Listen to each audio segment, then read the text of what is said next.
oh, it looks like I've got this whole corner piece together, but then you end up getting a portion of it that's like right next to it, and you're missing a whole chunk in between. And Would it's you would like, you damn. say a donut inside of a donut? Oh my A God, donut hole. exactly. Exactly. A donut hole in a donut's hole.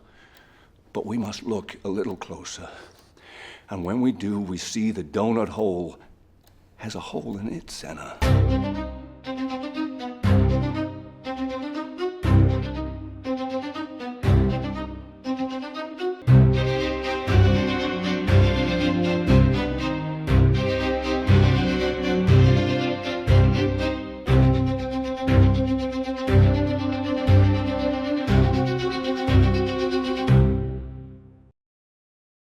What is happening, folks? Welcome to another episode of Nerds at Night presents Whiskey and a Mystery. I am your host, Blake, Money Blake Weather. How is everyone doing out in podcast land? Nerd Detectives, I hope y'all are doing great. I'm doing great. What a great summer. What a great time. I hope everybody's having some sort of relaxation time, some sort of vacation time, some sort of time away from just everything. It's a crazy world out there, and I'm glad that you're spending some time here with us to talk about some movies and whiskey. Whoa, what's better than that? I mean, there's maybe a couple things, but not right now. Right now, there's nothing better than movies and whiskey because you've tuned in for that. But today, let's talk about the movie because today we're talking all about Knives Out. This is a movie I've wanted to cover and wanted to do sort of an every clue, but like it's tough because there's a lot of clues in here, the Easter eggs that have been given out on other channels, and I may revisit this one day. But it's movies like this that are perfect for Whiskey and a Mystery because I get to be able to talk about this movie. I even get to have some guests on talk about this movie and break it down, and we just sort of just get to have a fun time with it, right? But before we get into our guests, we all know that there's rules for our guests. Let's get into those rules real quick. We all know that they are whiskey nerds. They are whiskey experts in their own realm. And they have the challenge of coming on and rule number one, picking a whiskey that's $45 or less, that's not allocated, that's easily findable by everybody out there. So that way you can go ahead and buy that whiskey. It doesn't break the bank, and you can enjoy it with this movie. I'm looking this way because I got the movie playing right here on my second screen. And then they are also tasked with, at the end of this breakdown, the next rule is they are to pick a whiskey. Well, they are to pick an expert whiskey pick for this movie. It can be any price. It can be any allocation level. This one is for the whiskey hunters out there that are watching this. Maybe you have the first whiskey. Maybe you don't even care about the first whiskey. Maybe you're just staying tuned for the expert whiskey pick. What's it going to be? I never know. I always leave that as a secret for the show for them to tell me on air because you know what? Like, I'm okay with lying, but like if I had to lie about that with y'all, I don't think that would be genuine. I don't think that would be nice either. And their detectives, I think y'all would be able to sleuth out if I was lying. So with that in mind, those are our two rules for our whiskey nerds who are coming on this episode. I said nerds, that's right, because today we have two guests on this episode, and I couldn't be more ecstatic for the guests that we have on because one is a return guest and one is a new guest. And we're going to get right into their stories because one of them, we didn't get into their story before. I'm so excited to have them on. From the Austin Whiskey Society, we have Brandon and Emiliano. Fellas, what is going on? Fellas, what is happening? How are y'all doing, man? Brandon, thank you for coming back. Emiliano, no, you're so welcome. A.K.A. El Whiskelero, right? Am I doing that right? Yes, sir. Yes, sir. Esta way. That I feel like I chose you as a Mexican, as a character on my Mexican bingo card earlier this year. That's all I'm saying. Oh yeah, man. Hey, we're here for it. Yes, sir. Estamos. Hey, man, we are here. We're here a lot. Hey, we also, just fans out there, I think this is the most amount of whiskey enthusiasts that's ever been recorded on a whiskey podcast. And if there's been more Mexicans on a whiskey podcast, just go ahead and drop it in the comments. But I think we're putting all the representation for our people, for the raza. Emiliano, if I'm not correct, let me know if there's a different one. No, hombre, aquí estamos. Yeah, Hey, no, we're wait. here. Hey, man, we had a huge. I'll say just a huge shout out real quick to Arnulfo Segovia and Dan Segovia, two very good friends of mine, who are partnered with Still Awesome. They do a lot of barbecue and a lot of digital work with us, and Arnulfo has just released his cookbook. He did a signing over at Still Awesome yesterday, so huge shout out to him Oh, nice. and the Segovia family. They're folks from the valley where I've got connections and roots from. So yeah, no, huge shout out to them. And yeah, we're over here, man, getting the gente in the work and doing the good work. We in here like swimwear. They can't remove us now. They can't take us Yes, all, bro. sir. That's all I'm Hey, saying. man, they can't catch us all. They can't board us all. I heard Chingo Bling say it, and I think it's very true. 100%. But real quick, Brandon, you are a return guest from the very first episode that we did with I Know What You Did last summer. And again, I couldn't be more excited to have you on. There was one thing, though, and we'll get right next to Emiliano right after this. But, Brandon, when did your bourbon journey, when did that begin for you? Because we missed that question. We hopped right into the fun. We sure did. Yeah, we kind of missed that question. We got too excited, there was so much happening. The vibes were right. My whiskey journey is a fascinating one because my love of whiskey came out of my inability to drink beer when I was younger. For the longest time, I thought, because of allergy tests that I used to have really bad allergies when I was a kid. I just break out in hives if the wind blew a certain way. So I took an allergy test when I was a kid, and they said one of the things I was the most allergic to was hops. So I went a really long time in my life never even trying beer. I was like, I'm not going to risk it. So would you say you took an allergy test and it turns out you're 100% that bitch? Yeah. Yeah, when it comes to allergies, yeah. Let's cut to a clip real quick of him taking an allergy test. Yeah, just headphones on, little kid listening to Christian rock, trying to block out all the pain. Oh, this is good. I lied. It wasn't even Christian rock. It was Carmen. Ooh. It was essentially the adult alternative opera of Christian music. You're a bad boy, Brandon. All right. So apparently. You have to drink whiskey and not beer. All right. Yeah. So I had the first thing I had ever drank was a bottle of scotch that my drummer had in high school. Oh, wow. And that was that started my journey, and I thought it was terrible, but it was one of the only things I could drink because it wasn't his, it was his dad's. Nice. So as I got older, I met better influences who helped guide me. And funnily enough, Emiliano was that big conduit for me. Because at that point, I only drank Basil Hayden's. I think you and I talked a little bit about this. Very good intro whiskey. I think fantastic intro whiskey. I still say it's a great intro whiskey. Wow. Just don't drink the 10-year. Fucking trash. Continue that. Yeah, boy. But yeah, so Emiliano and I, when we had our comic book shop, he would just bring bottles every now and then. Nice. Be like, hey, you should try this. And then several years went by, COVID happened.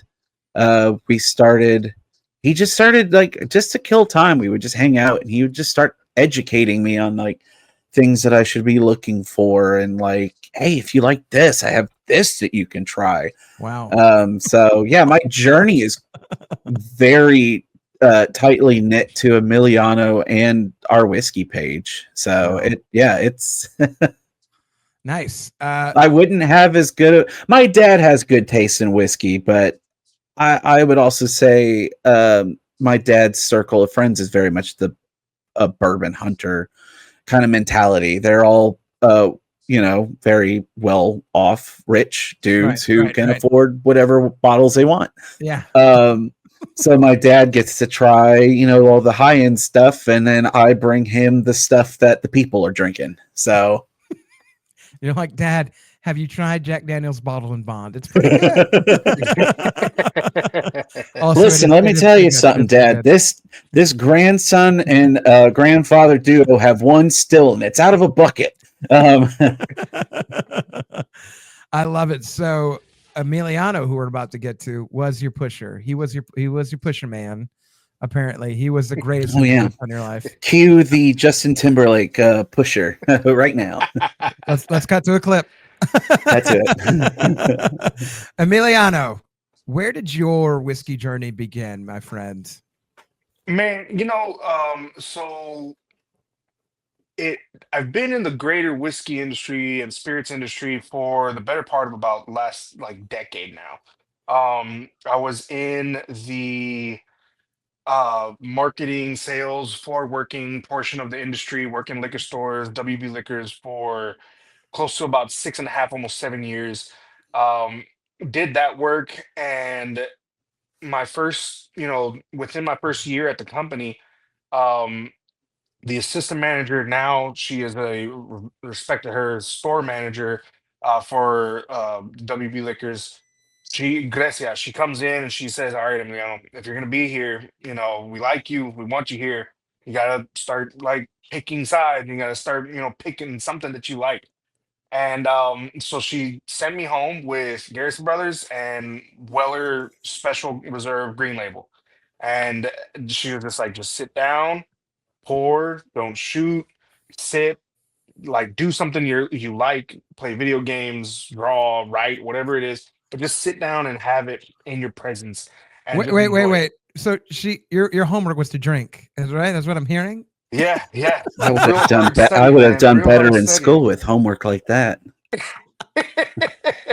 So, so Continue, continue. yeah, no, it's so I did exactly that. I went home, had a couple bottles of whiskey, and sat down, played some video games, put in just like a plastic cup, right? I'm just like new to drinking and everything, new to or drinking in that capacity. And I was like, you know what? There's like chocolates in here. There's like real what I would at the time would kind of say is like just heavy flavors. Now more so connected to like earthy flavors, right? And I was like, man, you know what? This is kind of cool. This is like I get it. I see what the draw can be without just like, hey, let's just get fucked up, right? Like let's sit Hmm. down, Hmm. let's take the space in, and it really is. And it does become almost like an emotional kind of just like experience. It takes you back to certain places, and a lot of what we learn about with like flavor profiles and developing tasting notes, it's all memory, and so it's connecting different synapses and like points in your brain that are allowing you to remember very specific experiences in your past. So I did that. I came back and I was like, all right, cool, what are we doing next? Like, what is what do I need to take back to study? Whether it is like a bottle of whiskey, or is it like a reading or a website or a place that I need? And it just exploded. It exploded from there. What year was Um, this? What year was this? man. Well, yeah, I guess 2015, 2016, because Wow, this is, yeah, just about close to, yeah, close to 10 years ago. wow. Um, but yeah, did that for 6-ish years. Took a small little break in between to go do a GM a family friends hookah lounge and get into a master's program. And then in the middle of my master's program at UT for studying education, COVID hit, and I said, you know what? Fuck this shit. It's not for me, and I need to do something else than just sell because like I can put on the sales face. I can be the guy to sell. I can talk to people. Um, and just by nature, I'm a teacher, right? I'm an educator, so I can go and go and go and go and go on, and try to elevate everybody else around me. Um, but I was like, man, I need to be in the like dirt with it. Hmm. So here comes what 2021. I put applications out, and Treaty Oak gives me a call. Jason Stein and James Sanderson over at Treaty Oak, head distiller and operations manager, respectfully. And I end up just coming in, start distilling for a couple years over at Treaty Oak. Times were changing, and I needed to jump ship. And my wife and I were like, "All right, let's see where I land." And both a couple spots in Houston and a couple spots in Dallas were just a week away from picking me up. But John Chappelle gives me a call first at Still Austin, and I was like, "All right, yep, that's Wow. it. We're out of here." And here he goes. Just celebrated 2 years at Still Austin. So, yep, distilling now for 4 years. So for those that don't know, you are a distiller at Still Austin. Is Yes, that sir. correct? Yep, yep. That's Morning incredible. shift. We kick things off for the day, and we just get rolling. That's So, yeah, incredible. That's incredible, man. I'm sure a lot of people after this episode gonna have questions, gonna want to reach out because I know that, as you know, and everybody knows, I think everybody has some Still Austin in their house. If you're a whiskey 100%. fan or have tasted it and being out at a bar and been like, "Hey, it's pretty good," So we'll get to all the social medias at the end of this, but it's so good to hear, Brandon, your story, and Emiliano, your story about how you got started, because I think it's hyper fascinating, and I think it's super cool for people who maybe were fans of the Austin Whiskey Society page, maybe didn't know the background, just knew to it, and weren't caught on when you guys were doing your streaming every week. So I think this is just great. It's a great place to start for people that don't really know y'all. Um, on that note, though, you guys know we're breaking down a movie today, and I Oh yeah. I hit y'all up. I said, "Hey, fellas, we're having a little bit of a good movie that we're about to watch, a little bit of a murder mystery, the kids call it, and I need Hmm. y'all to pair a whiskey with Knives Out." Brandon, Emiliano, whoever wants to take the course, take the reins. Which whiskey did you pick for this movie? I'm gonna let Emiliano lead this. Since he's the one who got me into it, it showed me this particular whiskey. So I don't know how much you want me to go into it, like the why. But maybe Well, we can let's even. start off with the pick. Start from the when the distillery opened. Let's talk about how they got founded and day to day life. No, fuck Yeah, that. We ain't no, got time for that. What we do got time for is the whiskey, and we've got time. We definitely have time for why you picked it for this particular movie, though, too. very cool. So we've got Giant Texas cast strength straight rye whiskey. This is also a cast or yeah, cast strength whiskey Right that is there. minimum uh, about close to or so at least 2 years old. If for those who are not familiar, any whiskey that is a straight whiskey has to be aged minimum 2 years. If you are a Texas straight whiskey, which is what this is, obviously it has to be minimum 2 years in Texas. Then respectfully so for Kentucky, it has to be minimum 2 years in Kentucky, et cetera, et cetera. Um, we picked this whiskey. Brandon and I are sitting over here at Nickel City, and we're kind of talking about, okay, what are we doing? How are we going to go by this? And he has some ideas. He has JT Melick. He has like a couple of other options. And I'm like, you know what? If we're doing Knives Out, we need to do something that is big, bang, loud, but subtle. And I think Mm. it's a perfect whiskey because of flavor profile. It does not drink at cast strength. It drinks normally closer to maybe 105, 102 proof, whereas most batches that come out closer to 116, even sometimes 118. Um, at the same time, it's kind of deceiving the bottle. It's a beautiful, just kind of elegant, very nice, crisp bottle, easy to say. You would be surprised to find out that these guys, Giant Texas, is the largest and most producing distillery in the entire state of Texas. Beats Wow. everybody out and not even close. um Wow. so very quiet, humble, essentially, pun intended, the sleeping giant. These guys at any day could just drop prow and say, hey, we're just going to take over the entire state.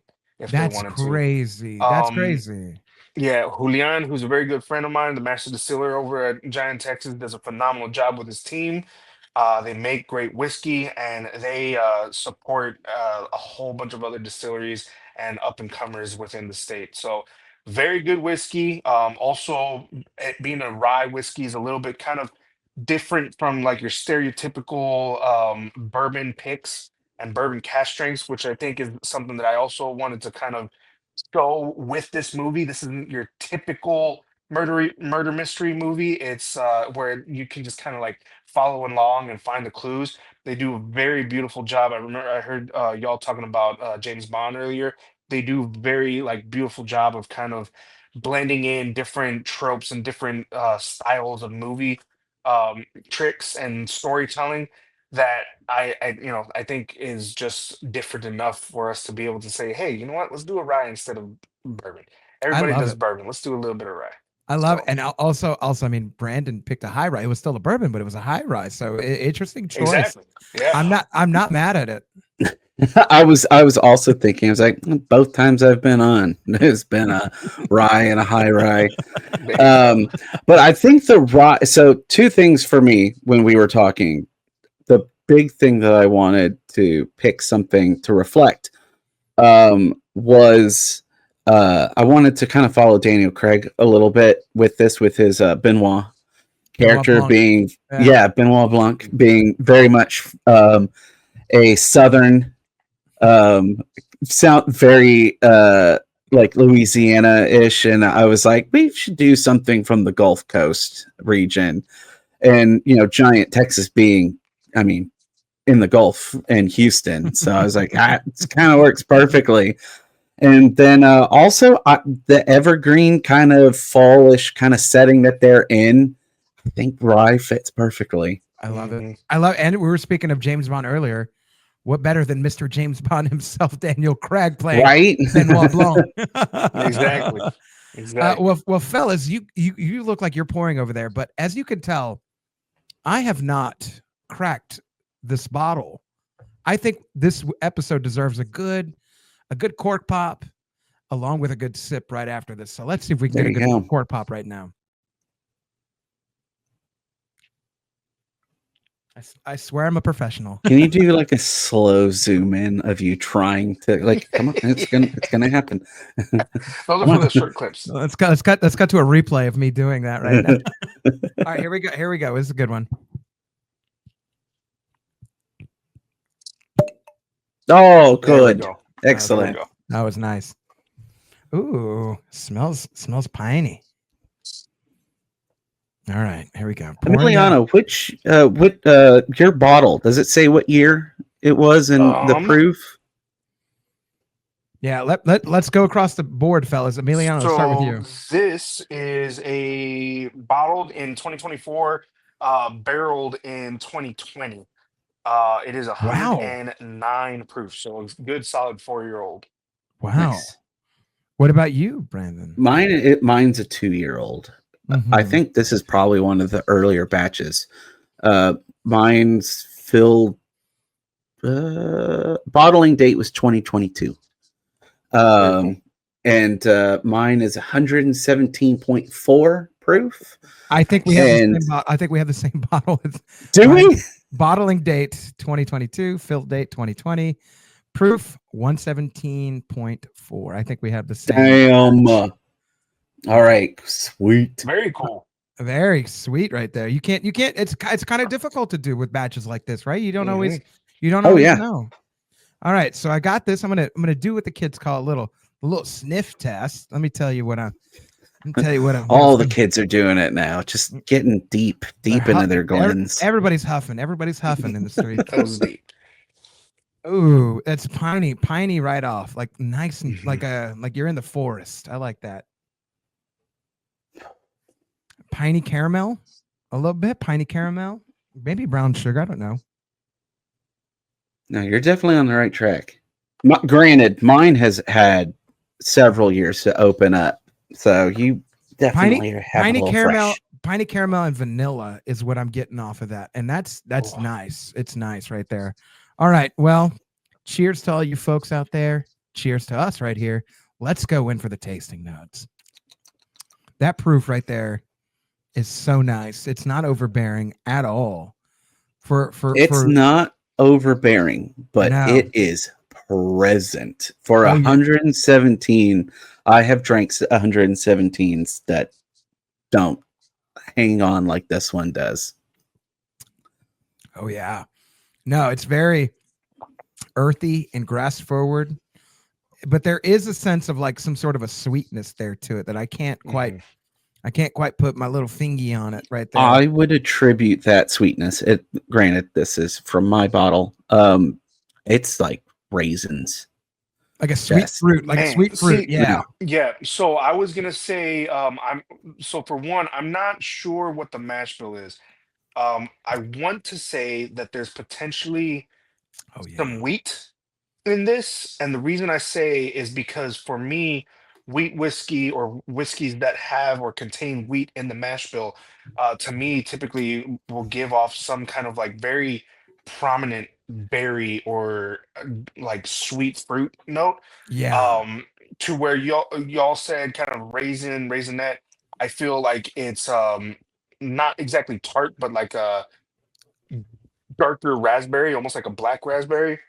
It does oh taste like yeah. that. Like if I Yeah. got like a cranberry type muffin or like a date muffin or something like that, like a Yeah. fruit that you're like, that's not really sweet. And you're like, it's not really sweet, but also it's kind of sweet. Like it's kind of natural sweetness. Like this isn't Yep. sugar sweet. This is like, I like that raisin analogy. It's like a dried fruit Hmm. sweetness that's in here. And it does take away the overbearingness of like this very grass forward earthy tone that's coming in along with its partner. Like it's like they're two cowboys that are kicking in there like, ooh wee, what's going on here, folks? And it's like, I don't know, but like what is going on here, folks? But then the sort of dried fruit comes in. It's just like, hey guys, easy. Like these guys are crazy. It's like the third partner in the cruise. It's like, hey guys, these guys, they just want some fire water. That's all they want. They just want to chill in here. Okay. They're good guys. Um, that's what this whiskey does. It is very nice. It's And also the, kind of For like, Benoit Blanc and Marta just kind of walking mm, around and kind of, I was just very, gonna very say loud and it. bombastic. And then she's like, oh, well, hang on. Are you sure about that? Like, that is a okay. great analogy. That I is was a just very gonna great say analogy. it hits like a walk, like a long, long enough, not maybe even a little bit more than a walk, just maybe a little bit like hike through the foothills kind of deal. Hmm. Like it's Mm-hmm. just, I mean, it's a lot of that grass is a lot. I mean, it is. It's a very rye forward rye. It's I just sipped this other sip. I got straight raisin on that bad boy, so I oh completely yeah, straight raisin. It's nice and the finish is nice. The burn is not too crazy. This is Nerd Detective. This is Whiskey and a Mystery approved, fellas. Now that we've got the whiskey down, let's get right into initial thoughts about this movie. We'll start with you, Emiliano. Was this your first time watching it? Had you seen it before? Just some initial thoughts, nothing crazy, maybe like some just quick thoughts about the movie from this last watch. Cool. Yeah. So I have seen it before. I needed to refresh because it's definitely been a minute. Last time I saw it was I think a day or two right before Glass Onion came out. Because my wife wanted to watch that one, so I had to catch up with the previous one. And Nice. then I literally watched it and finished it 30 minutes before I jumped on stream. So it's very fresh in my mind. Just fun, it's just a fun movie. And I think again, we were talking about Superman earlier. I think just having that and then coming to this, it's like I think just kind of like an extra pick me up, because Superman was fun. This was just like that much more fun. Um, I love the movies that make you think and make you kind of like try to pin an ending, but you either get real close or you're like way the hell off. And even coming back to it after I don't know 4 or 5 some years. Um, just being like, you know what? I remember how it ended. I just don't remember How we who the got bad there. guy was. Yeah, and how we got there. And then we're going by. I'm like, oh, that's right. I remember this, and that's how it ends. And then you completely forget about like the last like 20 minutes of the movie. I'm like, holy shit! I completely forgot that that's what happened. Mm-hmm. Very fun movie, very good. I will. watch it again. And now, in all honesty, I want to watch it in Glass Onion. So that'll probably be something that I put on and have in my ear while I'm, rolling barrels around tomorrow. But Nice. Very yeah, nice. it very, very, very good movie. And then of Brandon. course you look back at it, and my wife watched it with me, or rewatched it with me just earlier, and we're just like, oh yeah, we forgot all of these people were in this movie, and I hadn't connected that Anna de Armas, yeah, is the main character. After having seen her in Ballerina, which she was phenomenal in. Mhm. So yeah, just amazing movie, very Ni- fun, very, very fun. nice. Brandon, initial thoughts about this movie? I've watched this movie multiple times. I love Daniel Craig so much. I also will watch any movie with Michael Shannon in it. I find him just captivating. He's such an interesting actor. I love like Agatha Christie novels, and this movie for me really hits that kind of like that old school style of whodunit movies. Yeah. Just but it does it in such a way that you feel like almost like they show their hand too soon. You're like, where's this movie gonna go? And there's just so much more that just develops as it goes. And I love all the subtext in this movie. Just kind of seeing like how rich people talk about immigrants, and the fact that they constantly say she's from a different place. She's from throughout Ecuador. the She's from Uruguay. entire- She's from yeah, Brazil. yeah, she's from all over. And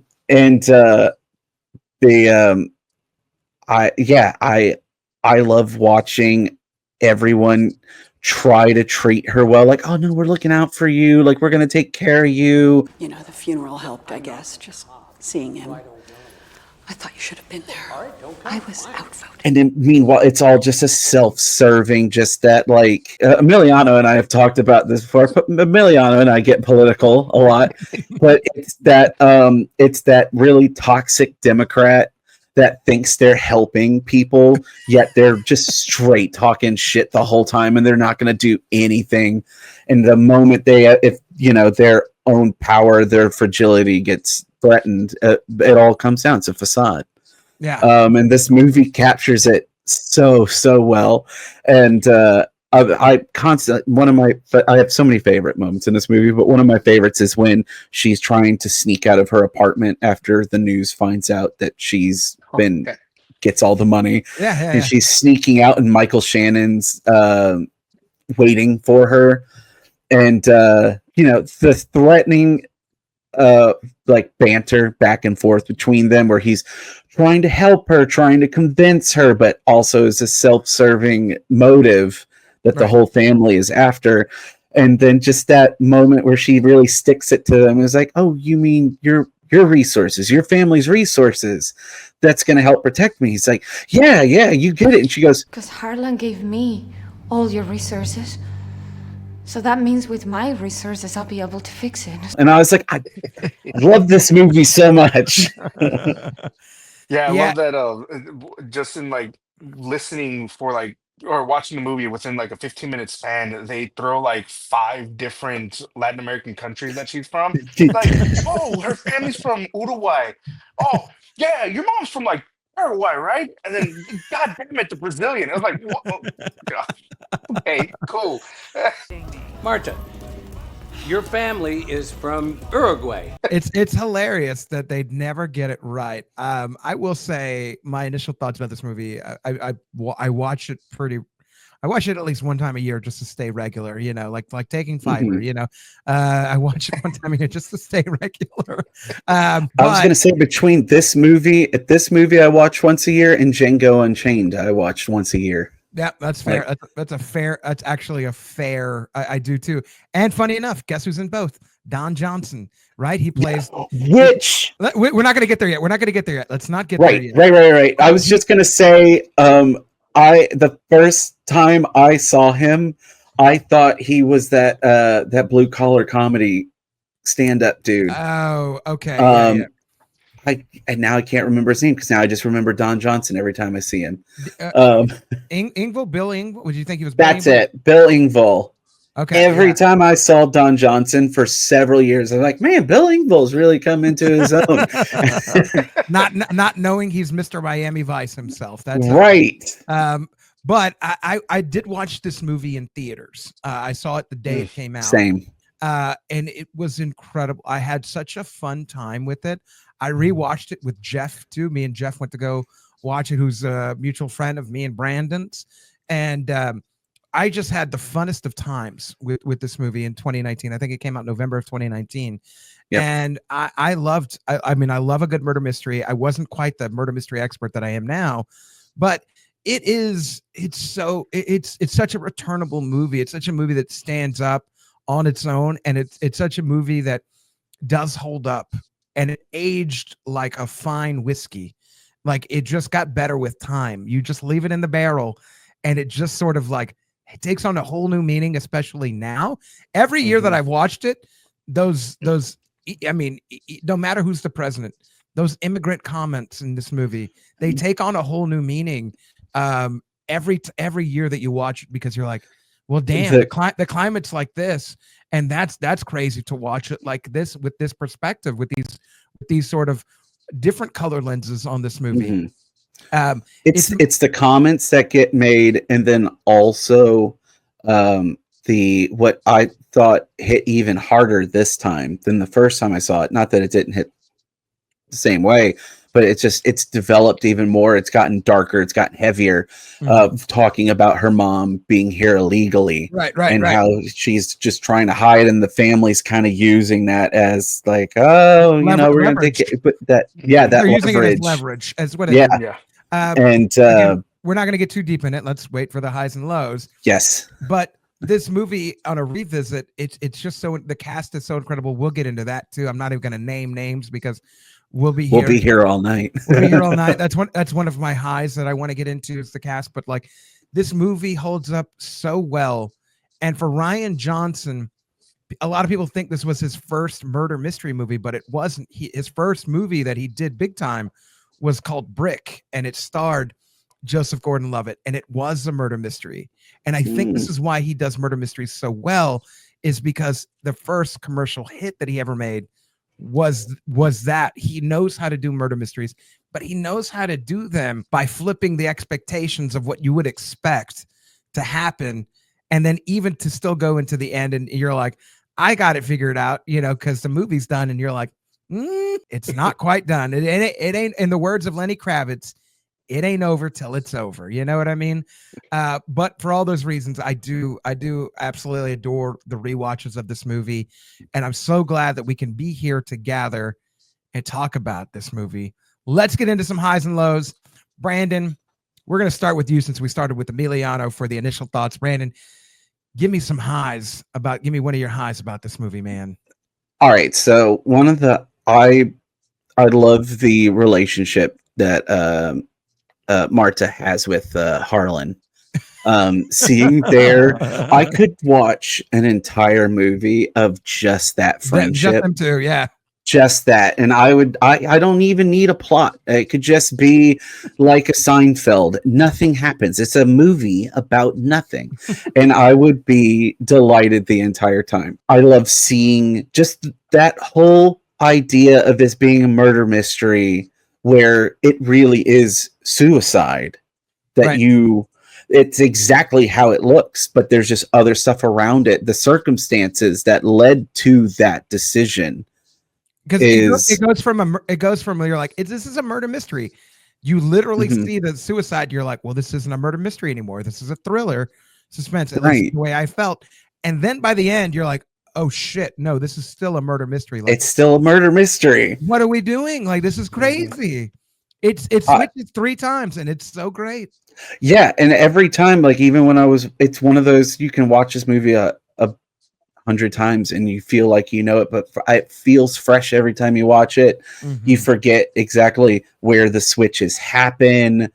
just like the her and Chris Evans are at the diner or the restaurant, Mhm. and he's like played this whole trick to get her to talk. Like, I know you haven't eaten all day. Like, you're gonna have to eat just to get her. And it's one of those funny things because you even see him like, oh, can we get an extra bowl? And you're like, oh, okay, cool, an extra bowl. And then you realize like, oh, I see what he's doing. Like, I forget that every time, and it's so clever. Every time I watch it, I pick up on things a little bit more. I remember like, oh, the grandma, she says this, and I try to like then like, how does this fall into line with her? And I love the respect that Benoit gives her. No one else, everyone in the family's yelling at her, like, "Grandma, have you eaten?" The, Like the scene with Michael Shannon where he's like, Nana, have you eaten food? Do you want dinner, Nana? Dinner? To eat? To eat? Walt. Nana? Walt, she's fine. She ate the entire salmon spread already.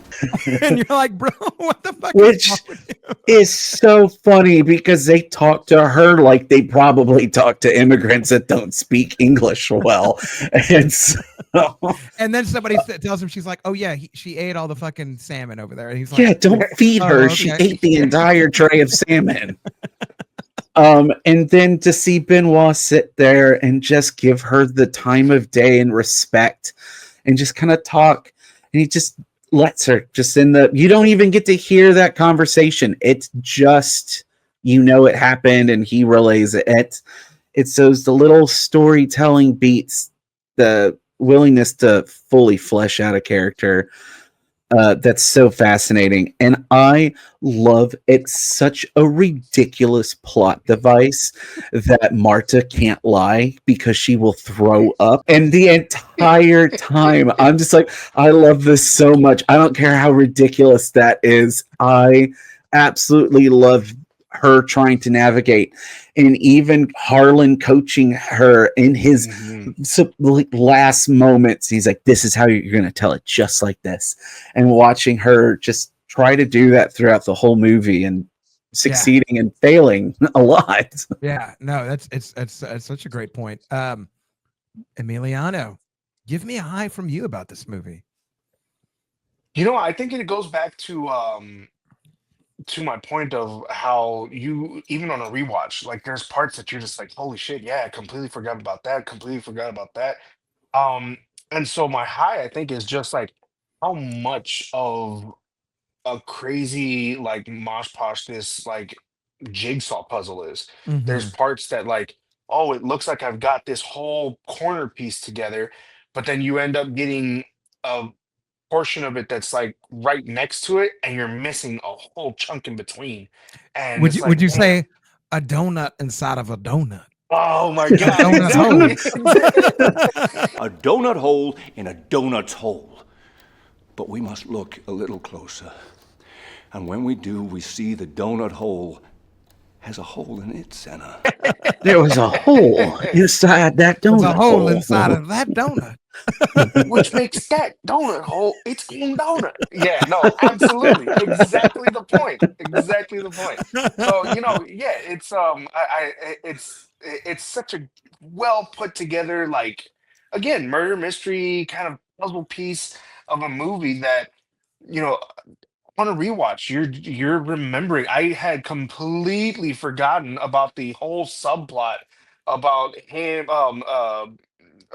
Chris Evans' character killing the like the what was it, maid or the other Fran Yeah, Fran, yeah, yeah, the housekeeper, yeah. yeah, the with housekeeper. the badass weed stash in the family Yeah, clock. exactly. And so, if that it's like I had completely forgot about that subplot, and it was just like way over my head. And then here it goes. And I'm just like, oh yeah, that's right. Yeah, Fran was a part of this movie, and that's why and how they got Chris Evans and whatnot. So, yeah, no, I think it's a credit to just like the capability and the well put together storytelling that makes you really pay attention to all the pieces. And right in the end, when you think you have everything, you're still missing just like important pieces that are not throwaways, They're Yeah. not just like something that you can just be like, oh, well, that was a subplot, doesn't matter.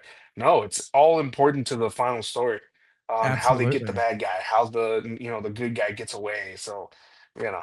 It's good. I'm gonna try something real quick, and I may need to edit together. Brandon, would you like to try some more of this whiskey?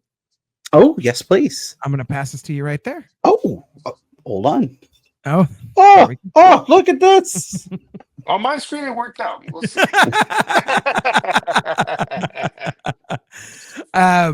One of my Hold on. highest. Oh, Here okay. you go. I'm Hand gonna it back. pass it back. I'm gonna pass it back to you. Other way. Oh, other way. Sorry. There you go. Yeah, you were passing. I don't know which side of There the you go. screen here. Thank you, sir. I got it. Thank you, sir. Oh, good. Whoop. Very good. We have, to bring up Superman again, we have a pocket universe portal between all of us. Oh yeah, there you go. Yeah. One of my favorite things about this movie is the cast. It's literally a list all around, and I think the cast has aged so much better because so many people have done so much, and so much has happened. Christopher Plummer, rest in peace. Right? I think he's dead. I think rest in peace to him. He? I think he's dead. Somebody look this up. Young Jamie, look this up. I'm gonna look it up. Oh no! Yeah, you're the Jamie to my Joe Rogan. He died in 2021. Yeah, so he died literally a year after this movie. Christopher Plummer, who plays, he made it into his 90s though, so Dude, good for you. And the guy was he's been in everything. He's done so much. Yeah. Lakeith Stanfield. He's got one of those amazing old school Hollywood voices. Oh yeah, and it resonates and it works. Lakeith Stanfield, right? Like we see him in here. He's in Get Out. He's in Atlanta. He plays Darius in Atlanta. He's so great. Jamie Lee Curtis. Lakeith has the best costume in this movie. That jacket that he's rocking the whole time. I'm like that. 100%. Slay. Also Lakeith Stanfield in real life is like a fucking fashion nova. Like you look at his Instagram, you're like, bro, you can pull off some looks. Follow him now. Again, Jamie Lee Curtis, the queen of horror, Queen of Scream. Queen of Scream. A lot of people are saying, I'm not doing that. A lot of people are saying she's not Scream. I told her she was Scream. Don Johnson, Mr. Miami Vice himself, also in Django Unchained, playing the slave owner. The scene that I always remember, and I'm going to play it here, but he's like, "You want I should treat them like white folks?" No, that's not what I said. That scene right there. What I said. That scene right there. Also, his role that he played in the Watchmen HBO series. Yeah, such a good role. Such a He's good just role, really good at playing an undercover racist. Absolutely, or not. Sometimes a blatant racist, whichever. If he can be a racist in a movie, he's the guy. It works. Let's cut to a clip of Don Johnson being racist right now. Well, what if I was to say I don't like you, or you fancy pants, and I wouldn't sell you a tinker's damn? We just came from back It's a to hell back. of a supercut of Don Johnson being racist. It was his whole career we played. Tony Collette playing the daughter-in-law, right? And it's got the Flam, fucking the Foundation Company, and Tony Collette is such a great actor. I mean, Hereditary is a movie that a lot of people have seen, and she played the mom in that movie, and she's so scary. But she's been in so many movies throughout her career. Even About a Boy, that was the first movie that I saw Nick Holt as a kid. It has Hugh Grant in it. Rachel Weisz. It's such a great movie, but she's had an outstanding career. She's in this movie. Obviously, Benoit Blanc himself, right? Daniel Craig, Chris Evans, Ana de Armas, like the whole Michael Shannon. Like I have to give respect to Michael Shannon. I mean, one of the earliest roles that I know he's been in a lot of stuff, but one of the earliest roles I remember him in, he's banging B Rabbit's mom in 8 Mile. Like he's the boyfriend. Oh my God. Let's cut to a clip of that right now. I'm down in New Detroit stamping now. Oh, well, that's good. What? He got fired from a pizza place. So at least I got a fucking job. Okay, stop it. Need that on YouTube. And also we were talking about superhero movies earlier. He plays Zod in fucking Superman, and he plays Zod really very well. Like I so love when stern. he can sink his teeth into a weird role. Like Zod's I mean, it's hard to beat Zod from Superman 2. Michael Shannon does it in spades. He looks kind of like an alien, like, Right. you know, a little bit, but he just has so much power and intensity in his eyes that sells that he's a military force. But also this scene, this movie for me, when Chris Evans is like, eat shit, eat shit, eat shit. And we're going to cut. And then Michael Shannon, in the background, Michael Shannon goes, I'm not eating one iota of shit. Definitely eat shit. Eat shit? We can all eat shit. I'm not eating one iota. Shit. That line right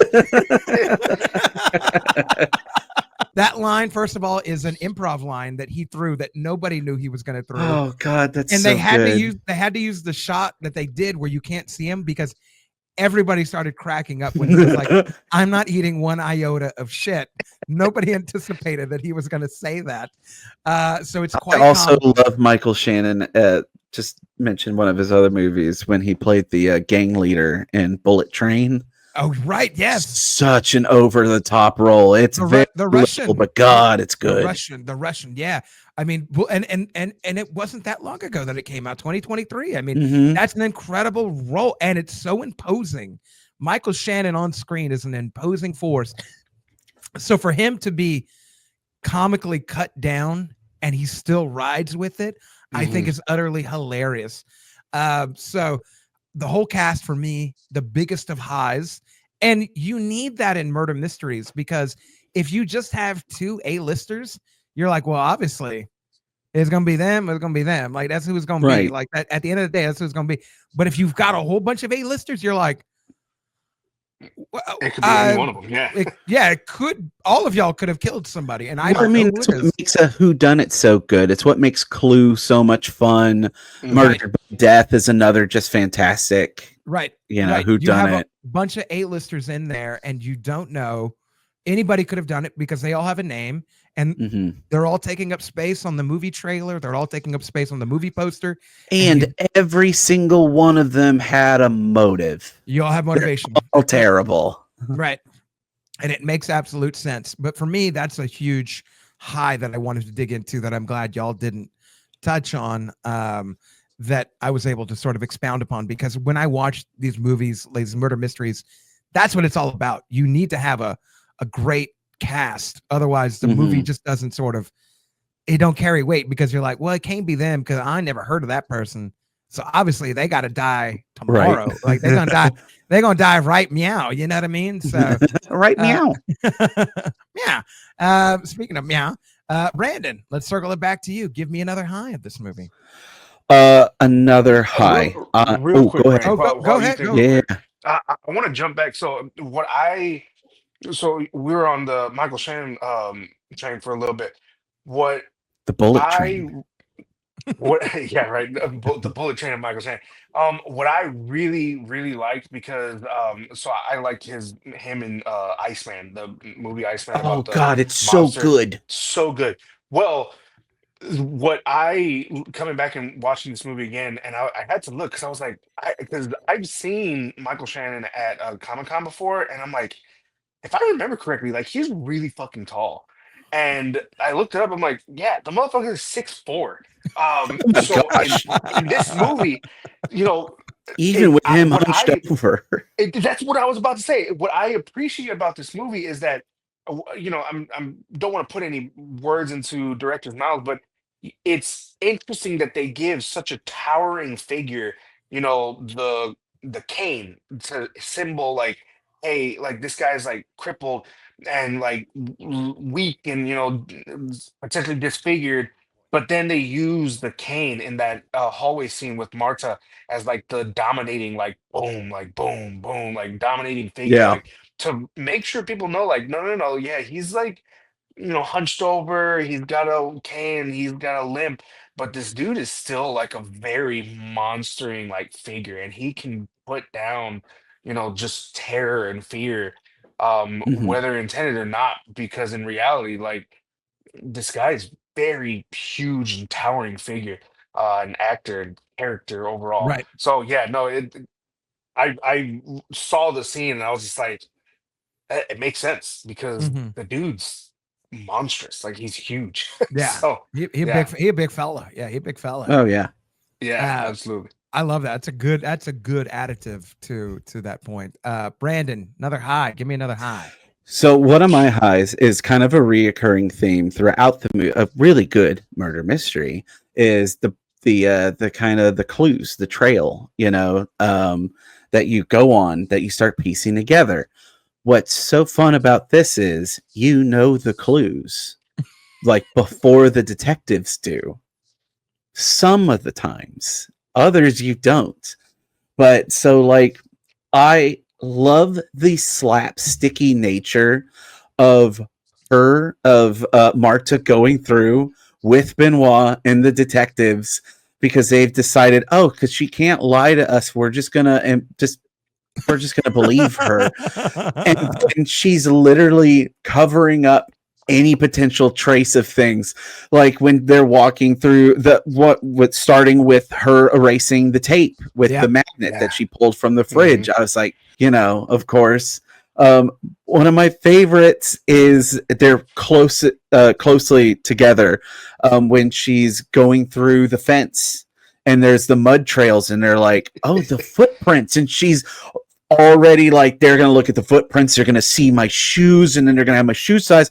So she's just kind of just like a child, just like, what? Oh, sorry. Oh, sorry. And then you can even see her just kind of pat, kind of extra. And Benoit's like, no, Marta, no. And then her throwing part of the lattice to the side of the building to the dog. So great. It coming back later. There's so many slapstick moments with this. And my favorite is, you don't even realize it till the end of the movie, is the blood spatter on Marta's shoe, and Benoit knew it was there from the first time he met her. If you rewatch that scene, you see him look down. Yeah, you do. And then he looks up and he's like, I got it. I already know what's going on. I got it. But I'm going to ask these questions just so she knows that I don't got it. And it's such a, like when I've rewatched that scene and I'm just like, oh my God, like this is great. Like this is great writing, but this is great acting. And this is great in the scene to be a director, be like, I want you to look down because we're going to come back to this. So when people rewatch the scene, they're going to know. They're going to see it. We didn't just pull a fucking, rabbit out of an ass. Like we pulled it out of the hat. You know what I mean? Like we actually did this. To that note too, there's so many little nuances about this movie. There's a thing in the beginning of the movie when Fran is putting, and I'll cut to a clip of it, when Fran's putting everything on the little, whatever, the serving tray, you see the cup that says, my coffee, my house, my rules, or whatever. The last scene of the movie zooms in on Marta's cup and she's sipping it as she's overlooking all of them. I love that scene so much. But I didn't catch it until a rewatch. I was like, oh my God, no. That's the end of the movie. And it's in the first or second minute of the movie. You see that cup. And I'm like, like, wow. What a great callback that you just don't catch the first time. You're not going to remember that the first time you watch it. But if you watch this 2, 3, 4, 5 times, you're gonna be like, the cup is in a, oh my. And then even the reoccurring thing of the portrait of the dad, him being like here, and then he's like, his face changes throughout the movie on the portrait till finally at the end he's just sort of like, we're happy, we're good. Is one of my favorite. I feel like someone was watching Dr. Young Frankenstein and pulled that from it. Yeah, it's a good gag. It's a very good gag. Wait, so the picture actually changes? Yes, throughout the movie.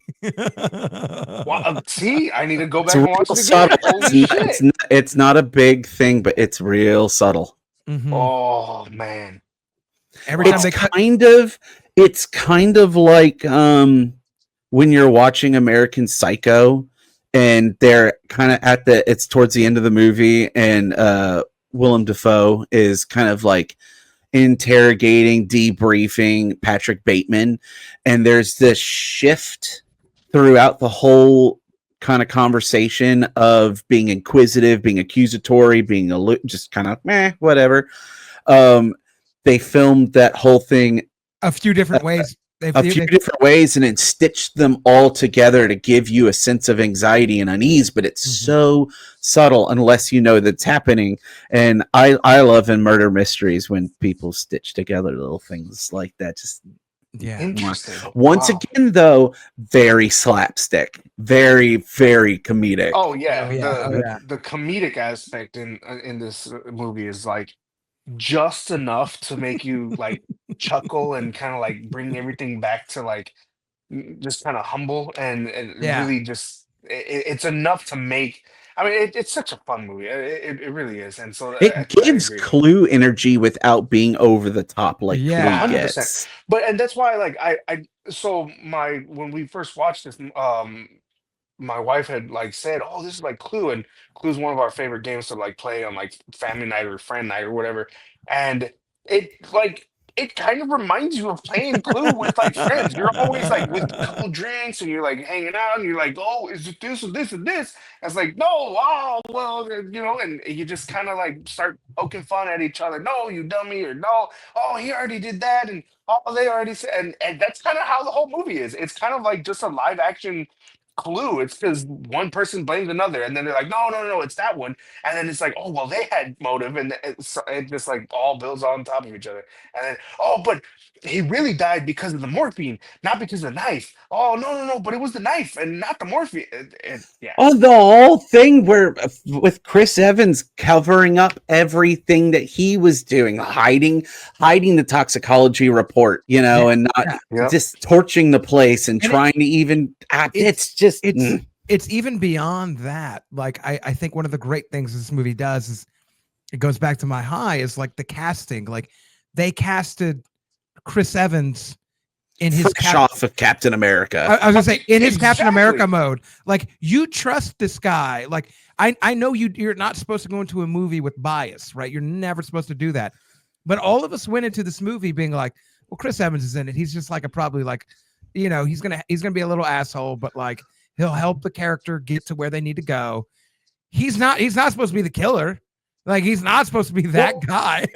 And then of course. And then it's like you said, you're not supposed to go into the you do because he was and is Captain America. Absolutely. And then in the meantime, real life, politically, he's becomes very vocal, politically active, very supportive of like the little guy on Twitter, on social media, etc. And so he'd go into this movie and like there's no way because he's like Captain America doesn't like bullies. Exactly. And so then you go into this movie and you're like, "Oh my God, is he really a piece of shit?" And then he saves her from the family. And it's like, damn, see, I knew it. Chris Evans hates a good bullies. guy. He's not down for the bully. And then he takes her and he feeds her in the restaurant.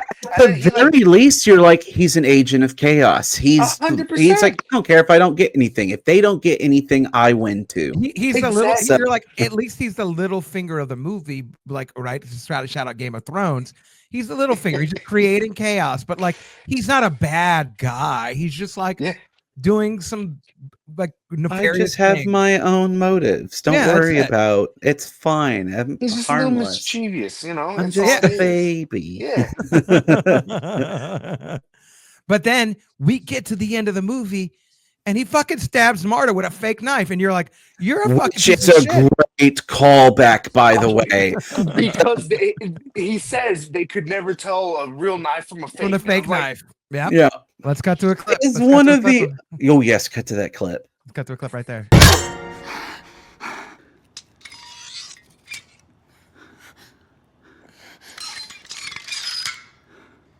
Shit.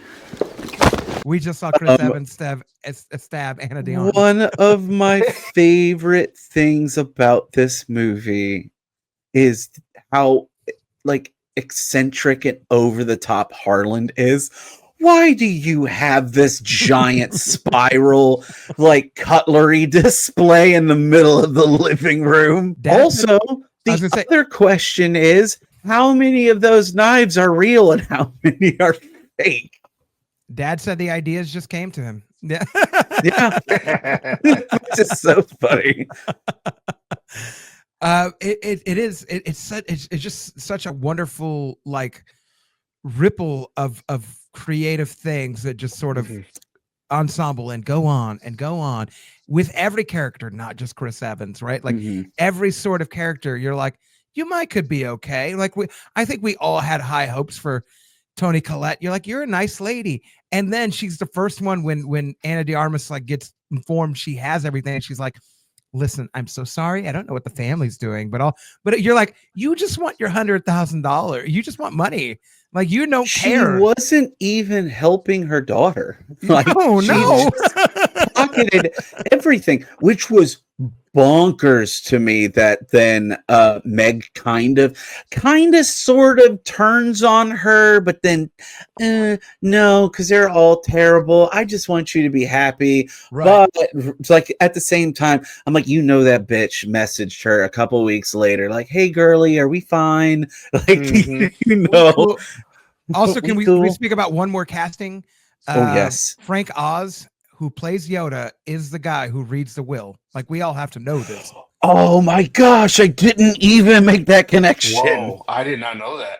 Frank Oz, who plays Yoda. My favorite guy line who is when Michael Shannon. It's like, thanks, Alan. You've been useless as usual. Not Michael Shannon. That might have been Don Johnson. I forget, but that line is so funny. And Alan, God bless you, you're useless. Thank you. The whole family erupts, and he's just like, everything goes to Marta Cabrera. And they're like, what about the house? And he's like, oh yeah, one more thing. And he like, you're right. Oh, sorry. Likewise, the house at 2 Dearborn Drive and all belongings therein I leave to Marta Cabrera. I want, and I bet you it's on YouTube right now. And I maybe if I find it, I'll cut the clip right now. Clip right here. but Yoda reading the will in Knives Out would be the most hilarious thing. You know, the will you get now, dude, don't 60 million. You know, like something like that, like something of that equivalent. I would want that will to be read by Yoda. It would be great. Hilarious. Emiliano, we've sort of touched on you, but do you have a high that stands out with you that we haven't quite touched on yet? Yeah, I think it's like for me, the at the end of the movie, I think it kind of encapsulated everything, which was the subtlety of the intelligence of both Benoit and Marta, like combined. Yeah. Benoit, this whole time, like he comes in, he's introduced, and he's As just kind this of like, genius. yeah, and he's just kind of like the guy in the shadows, and he's like, just in the Tink. back, and just kind of doing something just here, just to make himself present, and he's very quiet, and then he just comes off, and he's a fucking goof, and he just presents himself, and he seems like he's just like this. It's like this asshole's the guy who fucking does all this shit, like right. what? And so he just like comes off as like this kind of dorky, dumb, Why goofy am I character. here? Yeah, just like, and it's just like, and it really is. And I think again, they make a kind of like a little in context and within the story, like little low blow to him that like his character is just so ridiculous that like people even think that it's They called absurd. him Like KFC Country Fried. No, I'll cut to a clip as I say it, but like the scene where Chris Evans calls him out and he's like, all right, what is this? What's this arrangement? Mr. Drysdale. CSI KFC? and then fucking even Lakeith Stanfield's character is laughing at him. That's hilarious. Like, it's hilarious because it's like this is what Rian Johnson does. He subverts expectations, and he is very meta. He will call out that's why people didn't like his Star Wars, and like I'm one of those people, kind of depends on the day of the week, but like to call out the things that are happening in the movie. It's like we all know that he's so over the top, but to have a character in the movie call out that he's over the top, you're like, well, at least I'm not the only one. And at least somebody in the movie's doing it. And at least it's Captain America. If Captain America does it, that's okay for me to do it. Like, that's what it felt like for me when I watched that scene for the very first time. Yeah. Yeah. So, it's that kind of like goofy dorkiness, weird, kind of off character. And then in the end, it's like Yeah, it's like to your point, which I also hadn't seen or recognized, and now I'm gonna have to just watch the movie again. But where he just like looks down, he's like, "Oh, she's a part of it. Yes. We'll see," you know. And then of course on Martha's end, the whole movie, she's finding ways to figure out how to just survive. Just survive and make it through to the next day, to the next day, to the next moment, and get rid of some of these clues, like, and the intelligence of just like, you know what, magnet, clean sweep the VHS tape. And her being Oh, frustrated that Harlan left her this money. Like, why would you do this to me? yeah, and so doing all that, and then in the end, again, I also forgot that. Oh yeah, Fran actually died. She just lied about it. She did Mm-hmm. all of that just to trick, and and the held her villain. vomit back enough, Oh, it's so good. just long enough for Chris Evans to be like, maybe I killed somebody, but I didn't kill anybody. And then I got a lawyer, and so it doesn't fucking matter. And then she like throws up, and she's like, no, she's To she's get dead. thrown up on. He got and puked on in the same moment. You're like, oh. Let's cut to a clip of Marta throwing up on Chris Evans right now. What the shit? I promise you, when this comes out, all the clips will be there, and it's so much more of a laugh. I promise you. Great. But it is. I think my high. I'm gonna ride off of yours. Is the acting of Ana de Armas. The whole movie to have to be this like worried, non-worried character. Good. She's so good. So good. Like this worried, non-worried character. I need to be cool in front of the family. I need to be cool in front of the detective. I also have to be, you see when somebody turns around, she's worried as fuck. Like tosses the fucking little like ledge piece, she's just like, oh my God. She looks at the fucking footsteps. She notices the magnet. She notices the video. Like she notices everything. It goes from a whodunit, right? A classic Agatha Christie movie in the first third. It goes into, this is another great person. Who's the guy who directed Psycho? I'm slipping. Oh, Alfred Hitchcock. It goes into an Alfred Hitchcock suspense movie because more than the other characters know, and you're following one character. That's what his movies did. You knew more than one character, and the suspense is, will the other characters find out? And it's the balance of suspense and comedy. So you're not soaked in suspense like Alfred Hitchcock, where you're feeling the dread and the ennui.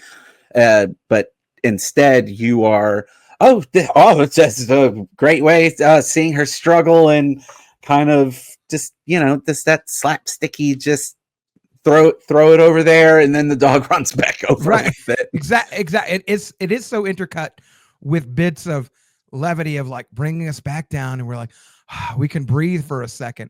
But Marta's never like that, right?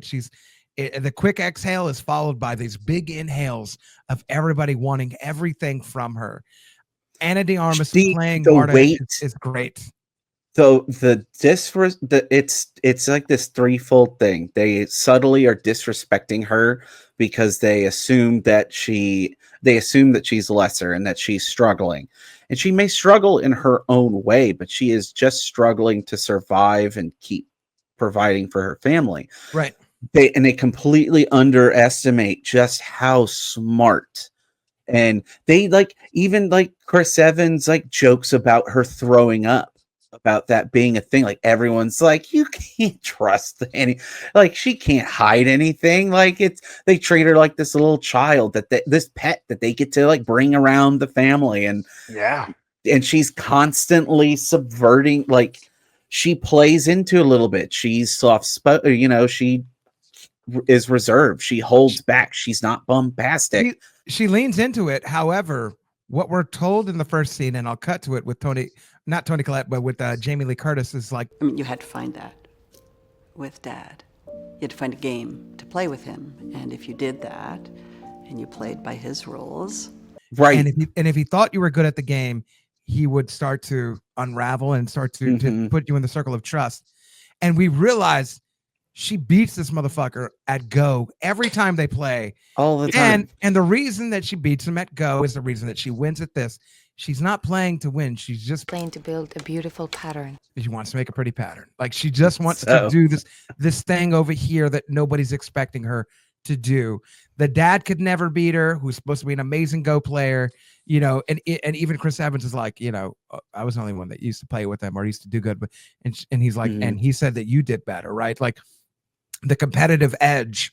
Right. Marta, we already know out of that game, if we had to go to Vegas tomorrow, let's put money on Marta. Marta's about to whoop that ass and go. You know what I mean? Like, so even those little, to your point, the subtleness, the nuance, everything is tied in just to those moments where we just look at that game and we're like, I don't understand what Go is, but apparently Marta's winning. Go Marta. Like you're fucking, you're go. Yeah. Hey, you go, girl. You know what I'm saying? Like, just do it. Well, yeah, and then the pun of just like go Marta, like go Marta, Yeah, literally go Marta. Go. Like, yeah, no, yeah. I think. Oh, and then speaking to her, just how capable and dedicated she is. The whole thing about the vials being switched, and she could tell just by the slightest tinge in the difference of viscosity that she knew, whether she wants to fully acknowledge it or not. Subconsciously, she was so well trained because she knew she had to be, that she knew that this isn't right. I'm going to cut to a clip right now as I'm talking, but there is a scene where Benoit's talking, and I didn't notice this until yesterday when I rewatched it. But as he's talking, you see him grab a little thing, and you see him grab some like white tape, and you see him doing this, but he's talking, and you don't know what he's doing with his hands unless you're paying attention to his hands. What he's doing is he's grabbing both vials out of his pocket, and he's putting tape over them as he's talking to Marta, as he's talking to the cops. I remember watching this the first time, I'm like, I don't know what the fuck. You're not paying attention to what he's grabbing. You're paying attention to his face. But I was paying attention to what he was grabbing yesterday, and I was like, oh, he had this already planned out as he was giving his denouement, as he was telling them this.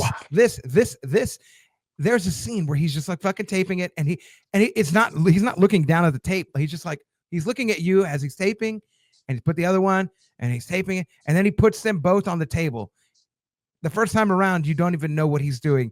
When it cuts to the scene where he pulls them out, you're like, where the fuck did that come from? But if you paid attention to the scene where he's talking to Marta and he's talking to Chris Evans' character, you would have seen, and nobody called him out for it, that he was putting tape over both vials.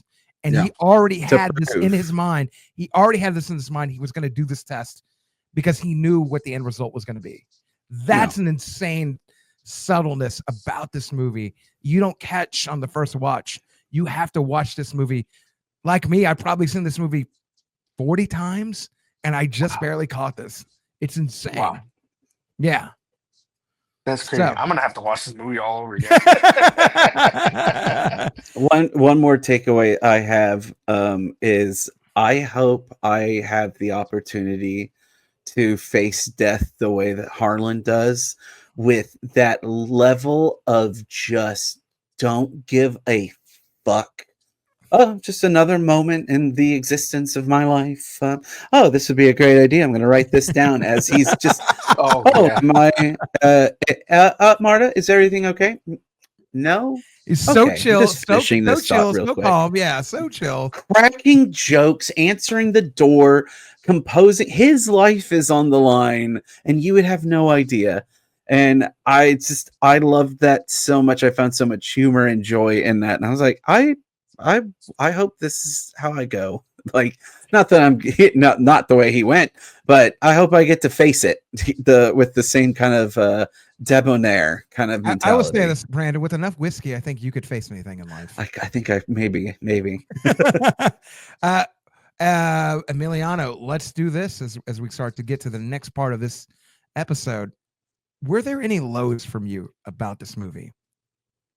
Man, the only low for me was because again, the comedic portion of this movie, just like to me, it brings everything back to like humble you, and it lightens up the mood to where you're not just like trauma the whole time, and I think that's what makes this movie so well put together. And even though I had given credit to Martha, the character, when she like at the end, like holds on to that lie of Fran. I the vomiting to tell a lie was a little over the top for me. I was just like, give her a tell. I give her kind of like a twitch, but I think it was Something, just like a something, little. something. Yeah. Yeah, to me, and it's not for me. It wasn't. I'm not a squeamish person, so it wasn't like a squeamish or a nauseating thing. It was to me just a little too far fetched, too kind of like comedic that I was like, okay, we can dial it back. Let's dial it back a little bit. Give her like a twitch, like she like just kind of panic attack and like twitch. Give something that's like, I don't know, a little bit more to me believable than the fact that she just immediately starts projectile vomiting like when she tells a lie. I'm like, okay, come on, it's not a trigger. Just I don't know. It was a little over top for me.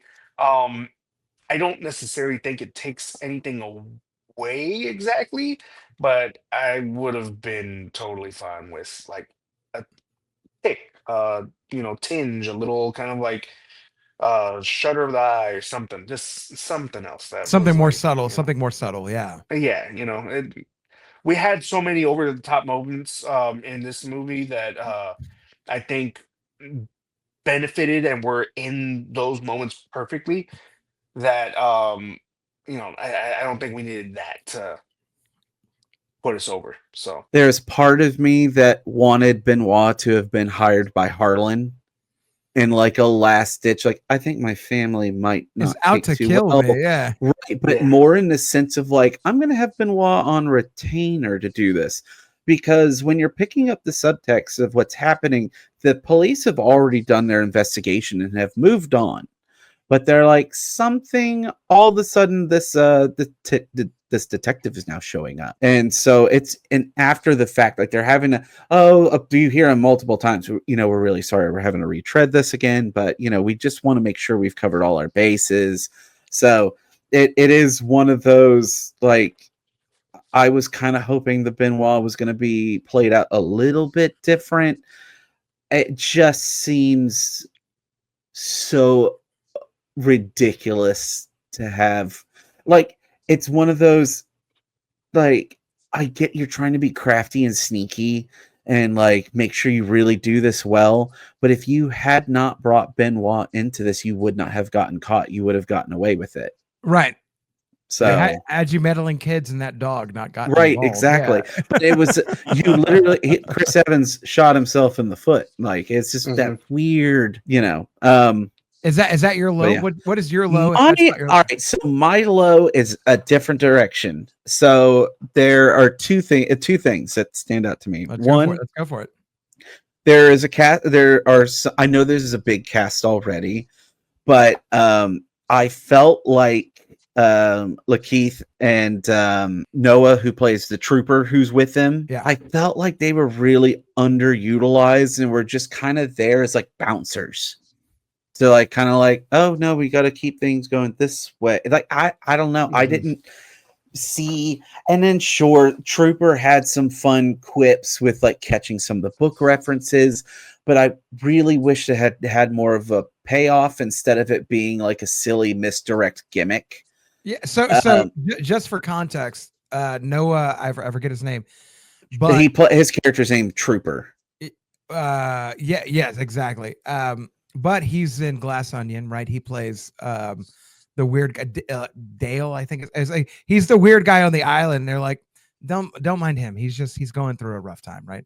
I'll cut to that clip right now. Hey, bro. Not here. Who's that?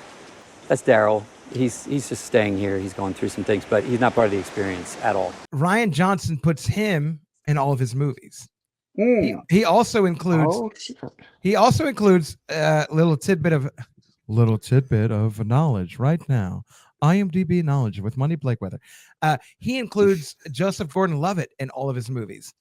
Who was Joseph Gordon in this? I'm so glad that you asked and that Emiliano didn't. There's one of you that's a winner right now with that question. Joseph I didn't Gordon-Levitt. get a chance to ask the question. Joseph Gordon-Levitt plays the voice on the TV. He's the detective who's like, Then you crushed his skull with a forklift and burned his hands off to erase the fingerprints. You'll never prove it. We have the nanny cam footage. Alice, turn that off. he's the voice of the detective on the TV who's accusing somebody else. Who is he in Glass Onion? Is that the show that Fran was talking about, her murder mystery? No, or I think it was just she was just talking about a random like Lifetime movie. Gotcha. But the show that Marta's sister I think is watching, the voice of that person that she's watching is Joseph Gordon-Levitt. Also, crazy. Joseph Gordon-Levitt, his only line in the movie Glass Onion is "dong." He's the hourly dong. He just goes. He just goes dong, and that's how you know it's a new hour. Let's cut to a clip of Joseph Gordon-Levitt doing dong. Amazing. Well, what is that? That's the hourly dong. That's so. That's Rian Johnson essentially had Joseph Gordon-Levitt to mention Young Frankenstein again. The only appearance that Mel Brooks has in Young Frankenstein, he voiced the cat that gets hit with a dart off screen. Exactly that. Yep. He gave him an off-screen sort of vocal, but he put him in the movie. He put him in the movie. So Gene Wilder, in sidetrack, Gene Wilder did not want Mel Brooks to be in Young Frankenstein because Mel Brooks was in all of his movies. And so Gene Wilder is like, look, this is my idea. This is my baby. Like Gene Wilder had been wanting to do this Young Frankenstein idea for a long time. But he was like, look, I want to do this movie with you. We work really well together, but you can't be in the movie because then it becomes a Mel Brooks movie where you're doing your song and dance thing. And so he just snuck the one little thing where he just voices this cat that gets hit by a dart off screen. Literally that. Literally. So he does that with with Noah, and he does that with Joseph Gordon-Levitt. He includes them in all of his movies. Fascinating. So that's why Noah plays Trooper number 2. Gotcha. Because he's Rian Johnson's homie, and Ryan's like, I'm gonna make a scene for you, much like we were talking about Superman. James Gunn looks out for his brother, looks out for his friends. Every movie he includes Sean Gunn in every single movie, whether he's with DC or the MCU or whatever he's doing. Doesn't matter. Includes Sean Gunn in all of his movies. So these are the homies you have to recognize. Like that, if it doesn't make sense, it's because like Rian Johnson's like, I got a role. It's not much, but I got a role. You want to be the detective who loves murder mysteries, who loves this author? And he's like, yeah, I'm not doing any. He's like, when are you filming? He's like, Saturday through like 2 weeks. And he's like, yeah, I'm not doing nothing. To mention an underutilized character. I don't even know if he's underutilized. I just love this actor so much. And that's Emmett Walsh, who plays the groundskeeper who's in the video room. He's in so much stuff. He is such a good character actor. And every time I see him in stuff, like, he did so much stuff with Adam Sandler. Yes. I love him so much. So to see him just that one scene and that's it. I don't know if it's because he looks like half of my grandparents on my dad's side. But maybe there's like a familial tie that I have to that man. But every time I see him, I'm just like, I just want more of you. He's so funny. And then my other low is such a throwaway thing. And I know it's just there for style and to kind of give extra shock. But when you see Fran dying in the laundromat and the light shines her and there's a spider crossing her face, I absolutely hate that so much because it's so unnecessary. Because then as soon as they Marta starts talking to Fran and stuff, where does the spider go? It's not on her face anymore. There's no brush away or anything. It's just, it might as well have been explained as a freak phenomenon, the trick of the light or the mind or something. I don't know, but I don't like it. And every time I watch this movie, it's the one thing I'm just like, so funny. I don't like that. Also, I want to shout her out. She's the sister in the Righteous Gemstones. Yes, she is. So she has come along again. I think the characters of this movie have just you've gotten the rookie cards of a lot of these people. You've gotten the peak of what when they're doing, and and whether they're A-listers or not, like Lakeith Stanfield, like put Lakeith Stanfield in a movie now. Like he did, Sorry to Bother You. He did Atlanta. Such a good movie. Atlanta's an Emmy award-winning show. I love Donald Glover. We've broken all those episodes down on Nerds at Night. Everybody go tune in for those episodes. But like you just get these Anna de Armas wasn't nobody.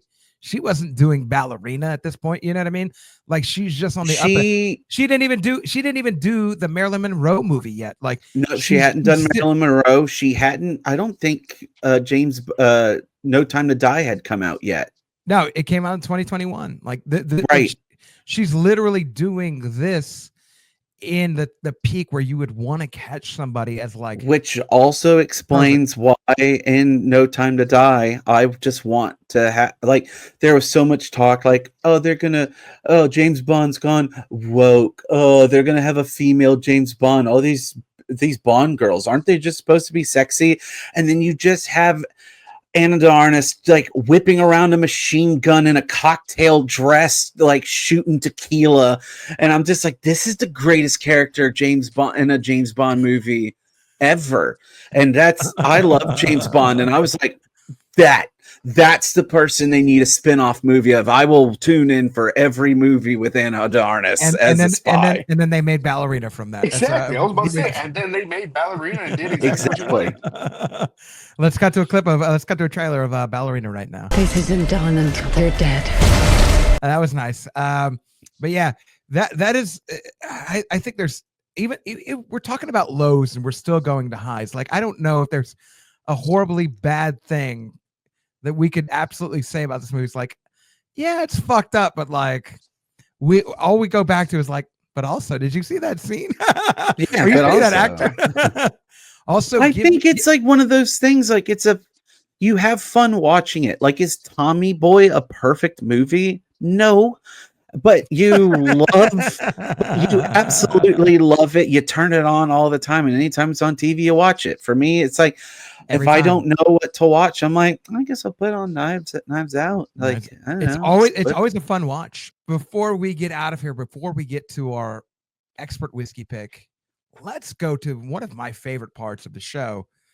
And we'll start with Emiliano. Emiliano, who is your MVP for this movie? And if you have a runner-up to, I know this is a tough one, but if you have a runner-up to, we can name it and claim it, like the Christians say. We can name it and claim it.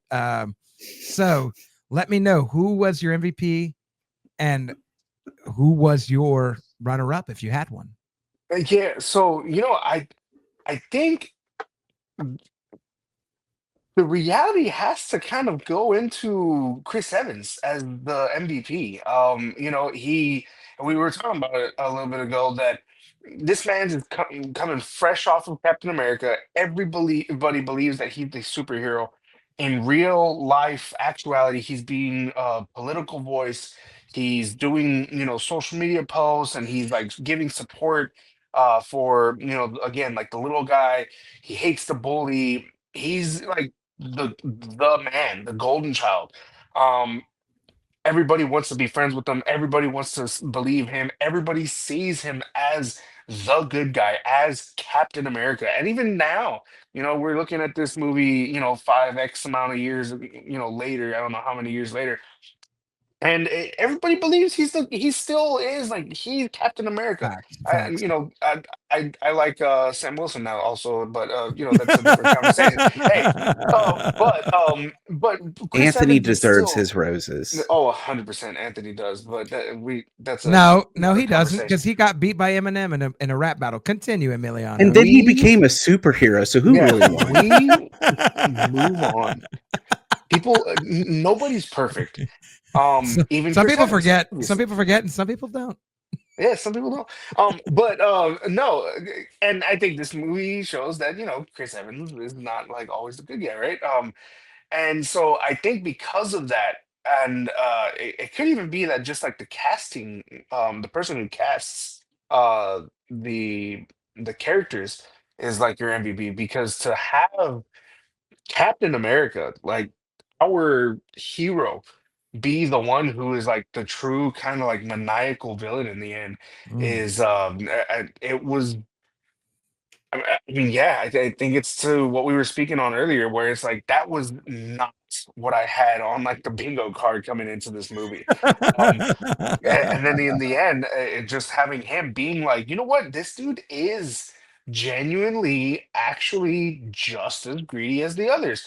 And then he let his greed go out so intense that he straight up in front of everybody tried to kill Marta. Yeah. I think he'd be the MVP. I think the runner up to me, honestly, because I had and I still have very limited context to Daniel Craig.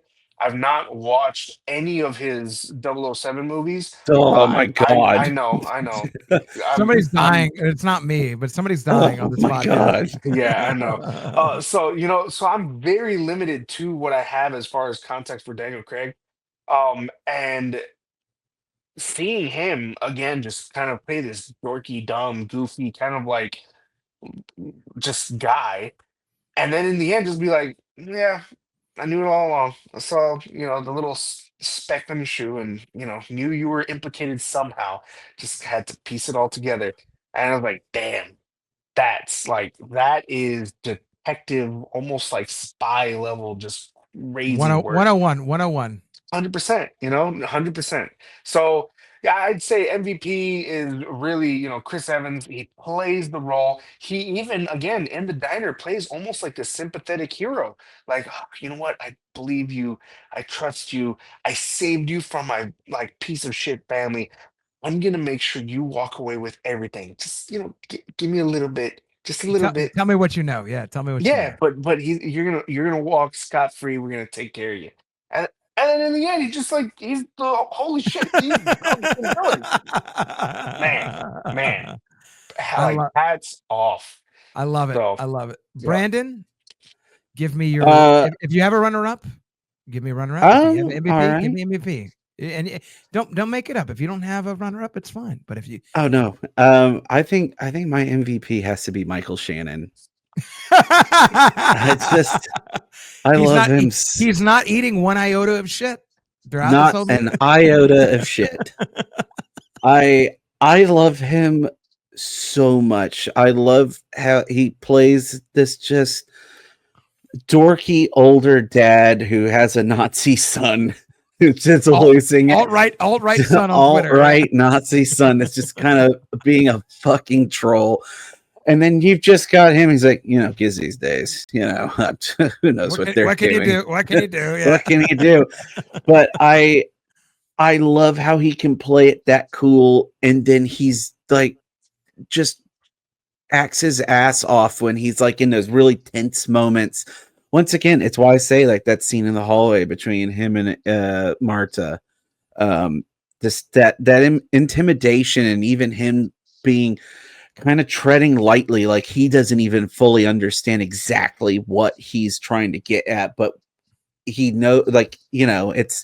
it's their house, it's their wealth, like come on, it can't belong to you kind of thing. And so I like that kind of almost all shucks intimidation that he's trying to have.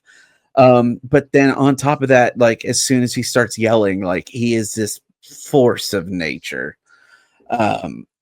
And then my runner up, I gotta give to Harlan, Christopher Plummer. I like I said, I love him.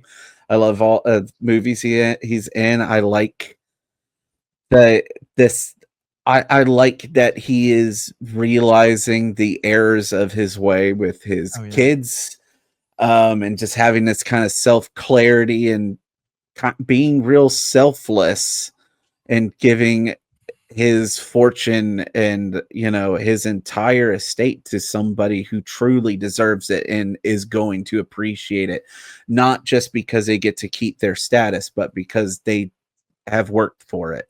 And so I like that. There needs to be more people in the world like that. Yeah, absolutely. I love y'all's picks. But let me tell you my picks real quick. My runner up in this movie is Marta. I think Marta as a character, top to bottom. We don't suspect her of anything in the upfront. She has everything to do when it comes to the first third of the movie, and the second third of the movie is like, well, fucking Marta, you're part of this somehow. Like, we don't know, and we want you to get away with it. And in the last third, we're like, well, you got away with it, but like, what is there left? Like, we want you to just tread softly, so that way Benoit Blanc's on your team. Like, oh my God, you didn't do it. Holy shit.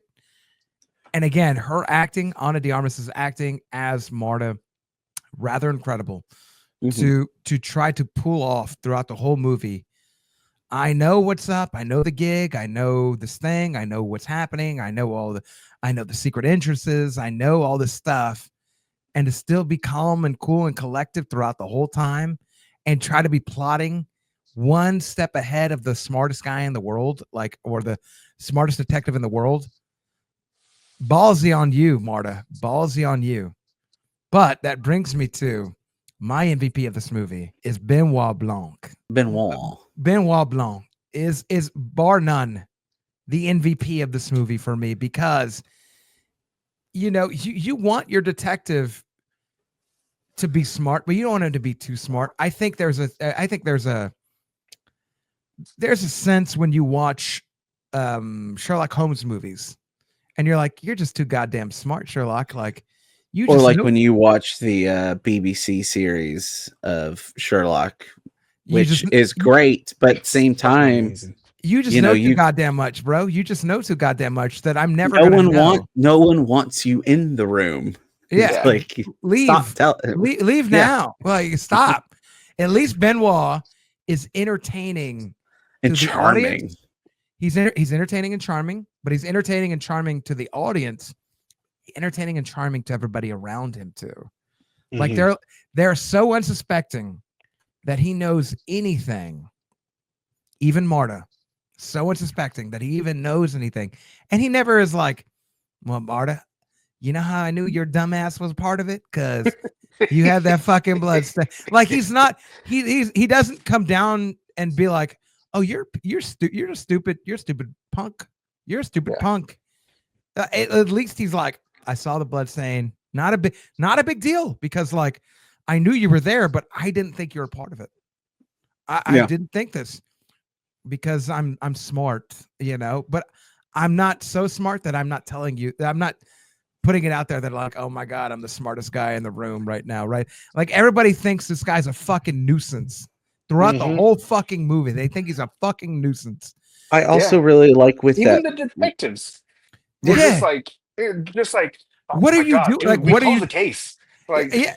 And I mean, that scene with Lakeith Stanfield, he's like, that's a bunch of weak sauce. I'll cut it right now. Allowance is a motive. Again, more weak sauce. You're just dumping that vat of weak sauce on. Granted. Oh, the whole time. Weak sauce, man. Weak sauce. A bunch of weak sauce. That's another motive with a bunch of weak sauce. You're topping it off with a lot of weak sauce. Like, that whole bit is fucking great, because even Lakeith Stanfield's character as a detective, like, is like, what are you even doing here, dude? Like, you don't even belong here. Like, you're here, I get it, but like, nothing of what you're saying is going to lead us any further than where we're at. I also really appreciate that this movie didn't turn into Marta having to prove herself innocent. Right. Yes.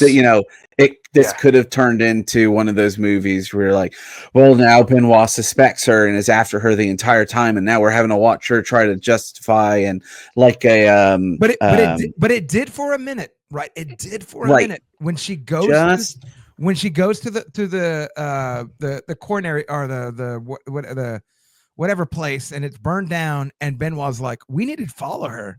And he's like, right, but even when he gets to her, there isn't the only suspects run kind of mentality. Right. He's like, what are you doing? Like him pointing it down the window. He's just like, roll down the window. Yeah, no one got arrested. Well, she didn't get arrested. They arrested him. Exactly. Yeah. Exactly. And it's the whole point of that. Like, in the moment, you're like, why did she get arrested?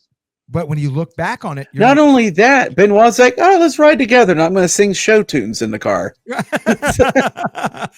But the whole point is that he doesn't need to arrest her because he knows she's not guilty. He didn't know how he knew she wasn't guilty yet. He wasn't quite there. He wasn't at that Sherlock Holmes level. So even then, you're like, you're smart, but you don't even know who hired you, dude. You don't even know. You don't even know, bro. Like when you can question the detective and be like, you don't even know, bro, and it makes it so relatable, which is why I think we were talking about earlier, the Supermans and all that. Well, it also makes your character fallible at some level. You want that fallibility because you want him to be human at the end of the day.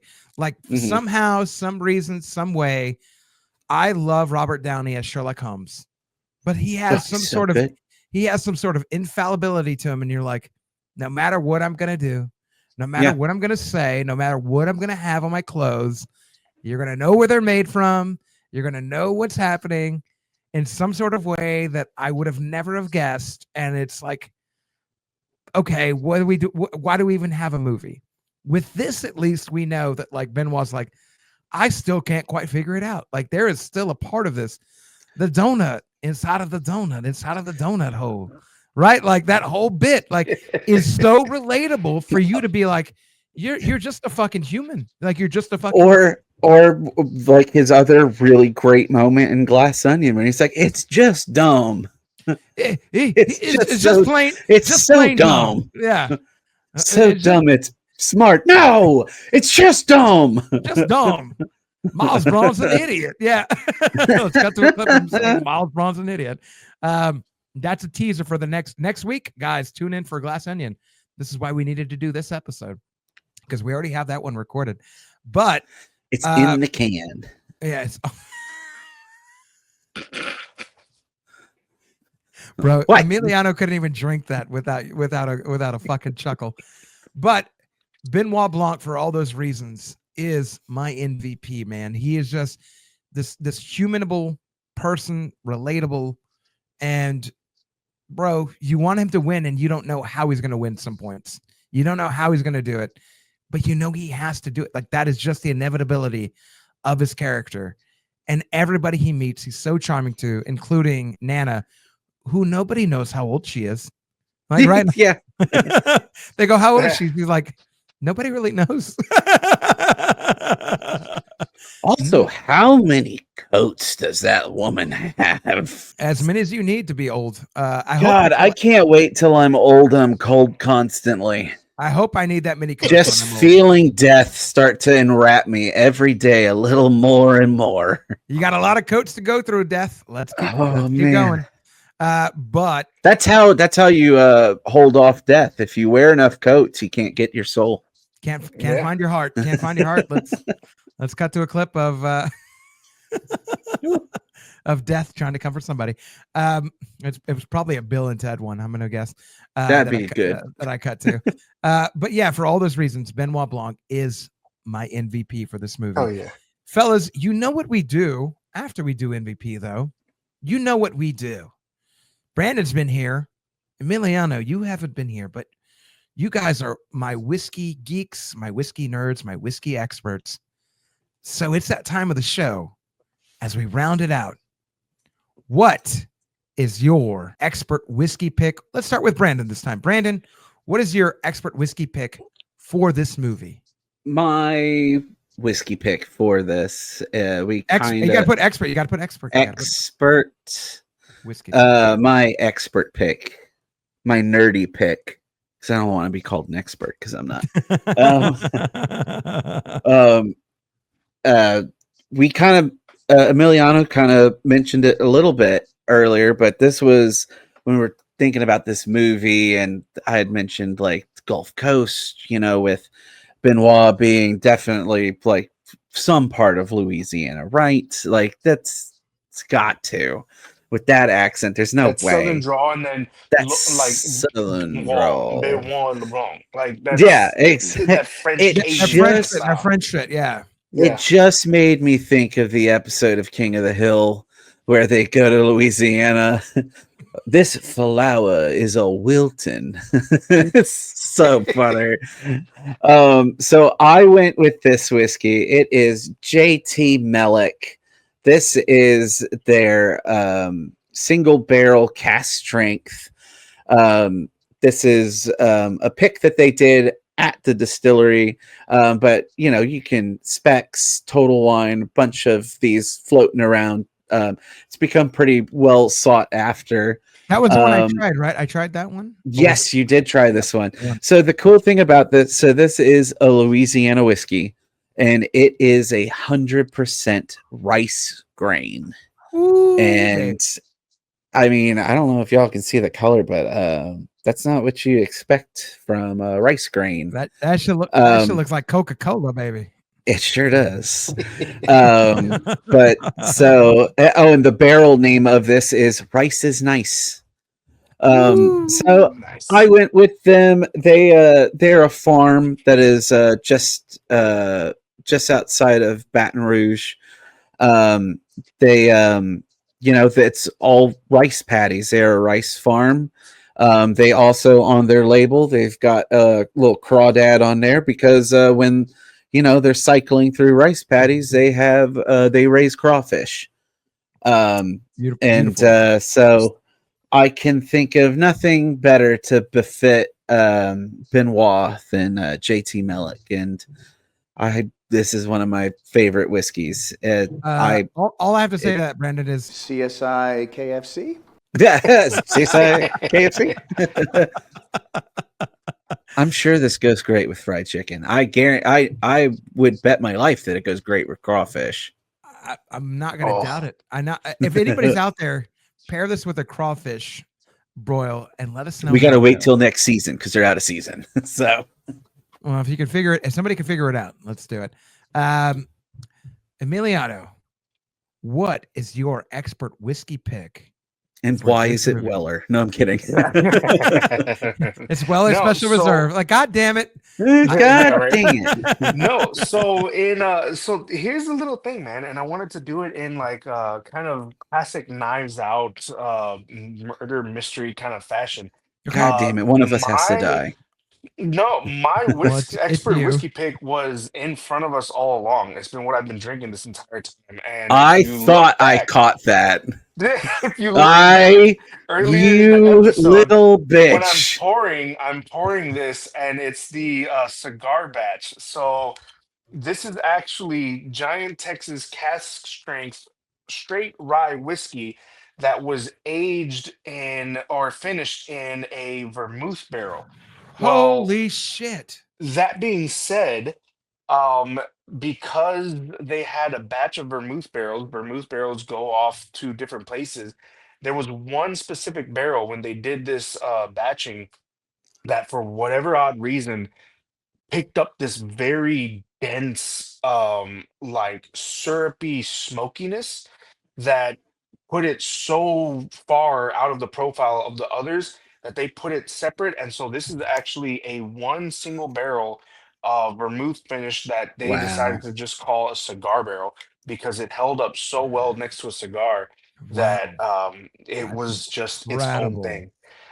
So this is a distillery only release. I think there are still some of these bottles over at the distillery. So if you You're find in yourself in Houston. Houston, yeah, Giant Texas Distillery, you might be able to still get some of these. And this was in collaboration with Jake Clements, founder of the Texas Whiskey Festival, the Tejas Blend that they put out. They always do good barrels. Phenomenal. So yeah, in kind of like a little like murder mystery, putting hints and clues all over the place. This is what I've been drinking this entire time. And earlier in the episode, when you're editing back, you'll see me kind of pour this. Oh, I saw it, but I was not sure what you were doing. I was so annoyed when I first saw you do it because I was like, this son of a bitch made us drink Giant Texas, the rye, after we talked about it, and I felt so excited to do it, and then he went and drank the cigar blend this entire episode. My first I know was of the original one, and then I went and I was like, all right, second pour. Oh, I know. As soon as I saw it, I was like, you son of a bitch. Yeah. I am going to do something that I haven't done ever, never. And I'm going to make an expert pick for this movie as well. Hell yeah. Because you love this movie so much, you got to. Because I love this movie so much. Give me a second. He's got something. He's going the distance. He's going for speed. This is my expert pick for this movie. Smoke Wagon. Oh, the younger. Wow. Uncut the Younger. Wow. It is tremendous. It's a 4-year, like it's a little less than 4-year whiskey. It says it's 39 months, so it's a little less than 4 years.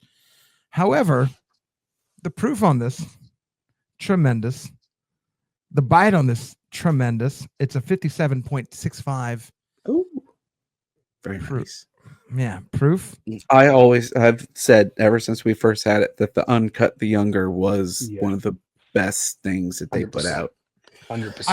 I bought this bottle. just bless Thank you.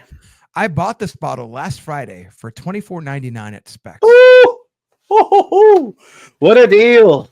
What a deal! What a fucking deal! Oh my gosh! I went bourbon hunting yesterday, and everywhere I saw it, $50.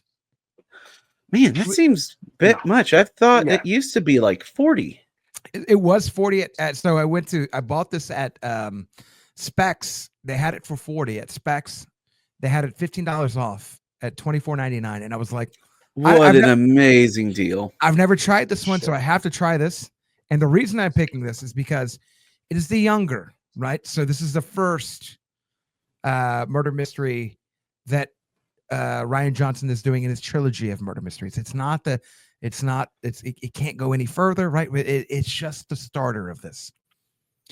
As we're starting for this murder mystery, it's a little heavy, but also it's spicy candy. This is such a spicy candy of a murder mystery. It's got a little twist. It's got a little turns, but when you put this to nose, a lot of candy it's so inviting. It's so inviting when you go in on the nose, and then when you pull it to palate,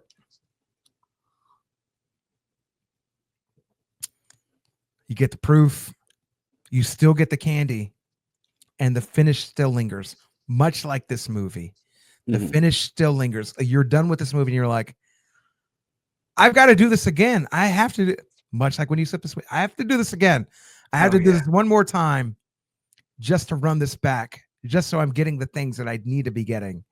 So, Smoke Wagon, Uncut the Younger. I don't think I'm quite a whiskey expert, but you know what? I think I have enough of a collection to be able to pull something really cool for this movie. So, people out there, I'd say it's a good choice. Thank you. And for the price. Absolutely. Yeah, thank the you. price on that's crazy.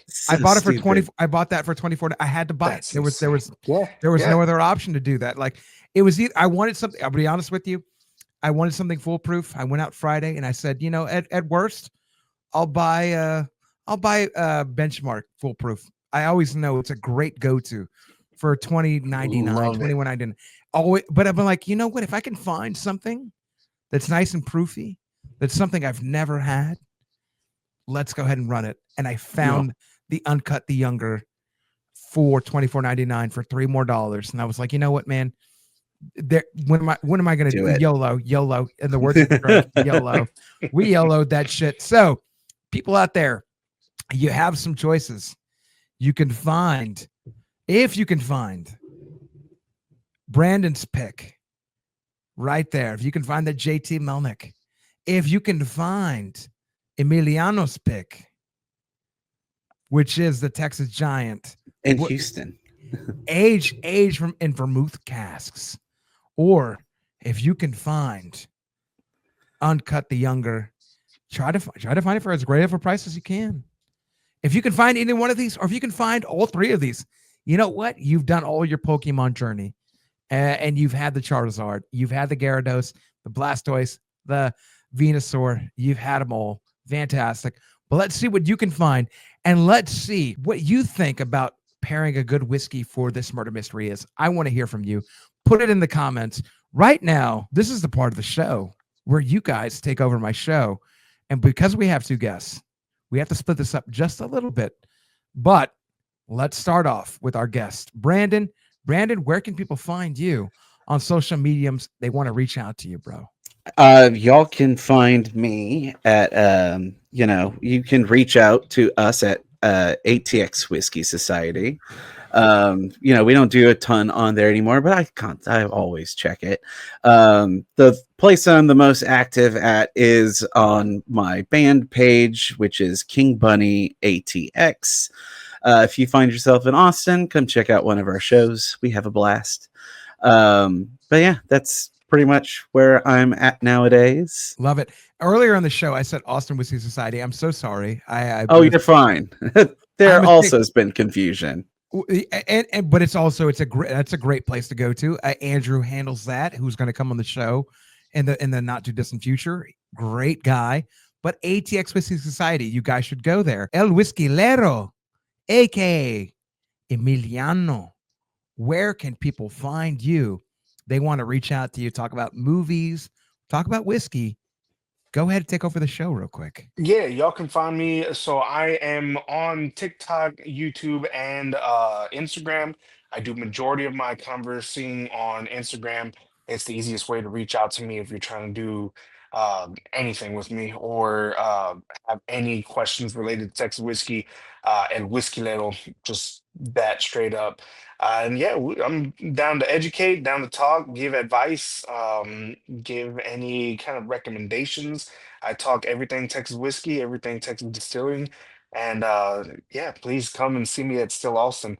We're there, and I'll be there, and ain't going no motherfucking way. Hey, So. hey.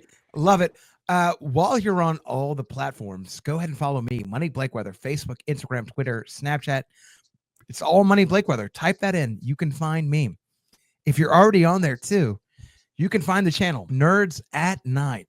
We are on YouTube. If you haven't clicked like, if you haven't clicked subscribe, do that now. This is a great time to do that. And then feel free to find us on X and on Instagram, Nerds at Night. You'll see the logo. You know it's us. You know it's tried and true. You know we're bringing you great movie reviews. And if you want to stay tuned in the channel, stay tuned for every Monday and Wednesday, or Monday and Thursday. I'm sorry. The Drunk Banthas come on and they do live shows. So it's not just me running this channel. We're doing it for the whiskey and murder mystery reviews, but they're doing, if you like TV shows, you like movies, they're breaking down all of the ones that came out that recent week. So stay tuned for that. It's going to be so great. Let me know again your favorite whiskey recommendation for this movie. If you've got a different one from the experts, and if you tried it, let me know how you liked it. That would be great. I want to thank everybody for every second that you tuned in for this. It means so much from the bottom of my heart. You know, we just hit 10.1K subscribers on YouTube. What a great thing. But it's all because of y'all. Without y'all, there is no us. I want to thank you from the bottom of my heart. And as always, whether it's morning, evening, afternoon, whatever time you're listening to this, I do appreciate you. And until the next case, I will see you. Peace.